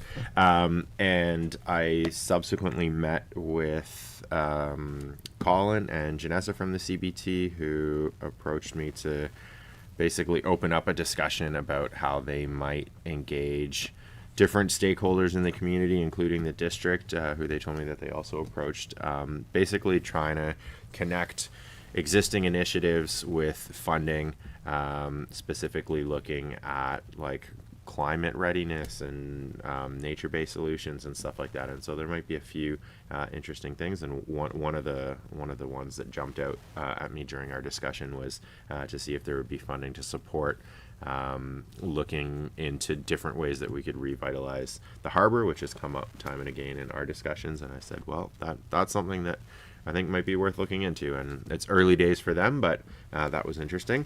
And then nothing earth-shattering, but I was extremely excited to attend the Halloween Howl, one of my favorite events of the year. Weather forecast was dreadful, and then it held off, and the bonfire was a massive success. My sister was up visiting from Victoria, and once again amazed at the quality of amenities that we enjoy here, and the community spirit, and yeah, it was fantastic. So hats off to the folks who organized that. I know it doesn't happen on its own. That's it for me. Great. Yeah, I saw some videos and some pictures from it. It looked awesome. Magnificent. Yeah, fantastic. All right, so for me, October 16th, I attended a coastal safety meeting at it was held at the Tofino Visitor Center. It was called by our MP, Gord Johns, as a follow-up to that March 4th session at the Tin Wiz that some of us went to. And just looking at options on how to bring back the Surf Guard program to avoid more people dying. Long Beach, in particular, Lufkin Rock, I guess. And so that it was a small meeting. It was just myself, Mayor Dan Law, from the park, Dave Tubble and Liam McNeil, and Gord Johns was there in person. And so we did a lot of brainstorming and looked at a funding model and who's going to take this on and who's doing the RFP. And because the park has a little bit of money, but not enough to actually fund the whole program for on an annual basis. But Gord said that the federal government does have some money to put toward it, and that he would be happy to talk to the province about chipping into that as well. And we also talked about the fact that of all the surf schools on the West Coast, none of the Tofino surf schools take out a business license in the park, because they all take their surfers to Cox Bay and Chesterman. So all there's 6 surf schools in Ucluelet, and they all have business licenses in the park because that's where they take all their surfers. So I talked about the format that we do with the harbor, where any boat that comes in to pay moorage has a percentage that is now mandatory. It started out voluntary, but now it's mandatory. I think it's 4% for the search and rescue and 2% for Thornton Creek. And so it's not a tax, it's like a fee. And so we talked about maybe the surf schools that are utilizing the beaches in the park could pay a fee toward the Surf Guard program. Anyway, a lot of brainstorming, but something is in the works, so that's really good to see. Yeah. October 18th, I was at an all-day inclusive governance workshop here at the UCC. There were 16 of us here, plus the 2 facilitators and 7 people on Zoom as well. And that was a really interesting workshop on the possibility of including non-treaty nations at the Alberni-Clayoquot Regional District Board table, because that board makes a lot of decisions that affect non-treaty nations, and yet they aren't at the table having a voice. So that was a pretty powerful session, that one. And I guess other municipalities are working on the same program, and other regional districts are working on the same program to lobby the government to make this happen at some point. So great session there. October 20th, I was at the finish line of the Edge to Edge Marathon, as was Councillor Anderson for a little while. It was a very wet finish line. And then, of course, after the race was over, the sun came out. But that was great. And aside from one runner that seemed to almost faint when she came across the line, thank goodness Councillor Anderson was here to help. I took her wallet. You took her wallet. Yeah, That was very helpful. She was out. No, she needed some medical assistance, so that was given to her, which was great. But everybody else looked pretty strong as they crossed the line. Wow. I keep silencing it. I swear. Is that the sound of money jingling? I wish.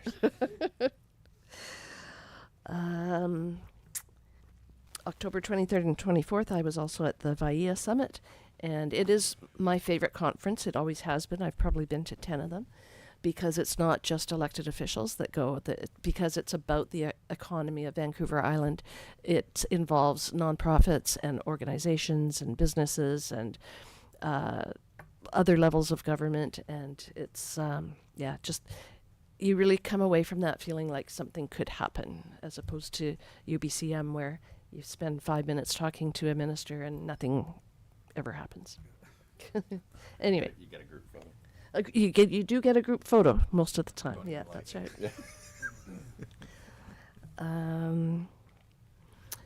And then yesterday I went to the ACRD open house here at the community center regarding their solid waste management plan.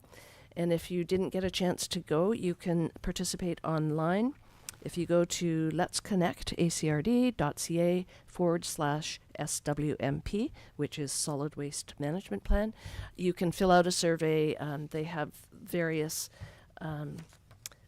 activities that they are looking to implement to reduce waste on the West Coast, and they have a plan on how much they want to reduce and reduce waste. And one of the things that really needs to be looked at is the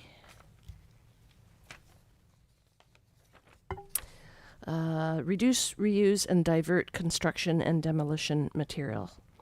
So those are things that fill up our landfill and could easily be reused or repurposed or something other than throwing them into the landfill.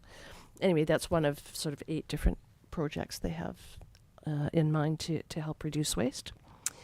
And that's it for my meetings.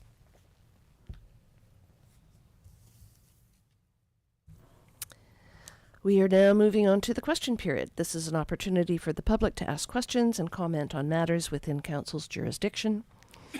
Representations about bylaws that Council is prohibited from holding a public hearing on, or bylaws that were subject to a public hearing, are not permitted at this time. Are there any audience members that wish to address Council?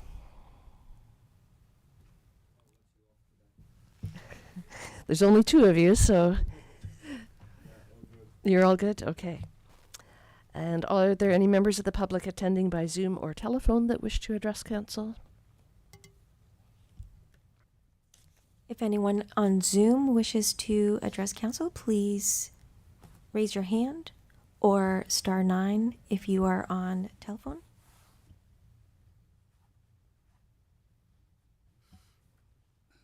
Doesn't appear that anyone wishes to address Council at this time. And have we received any emails to communityinput@ucluelet.ca?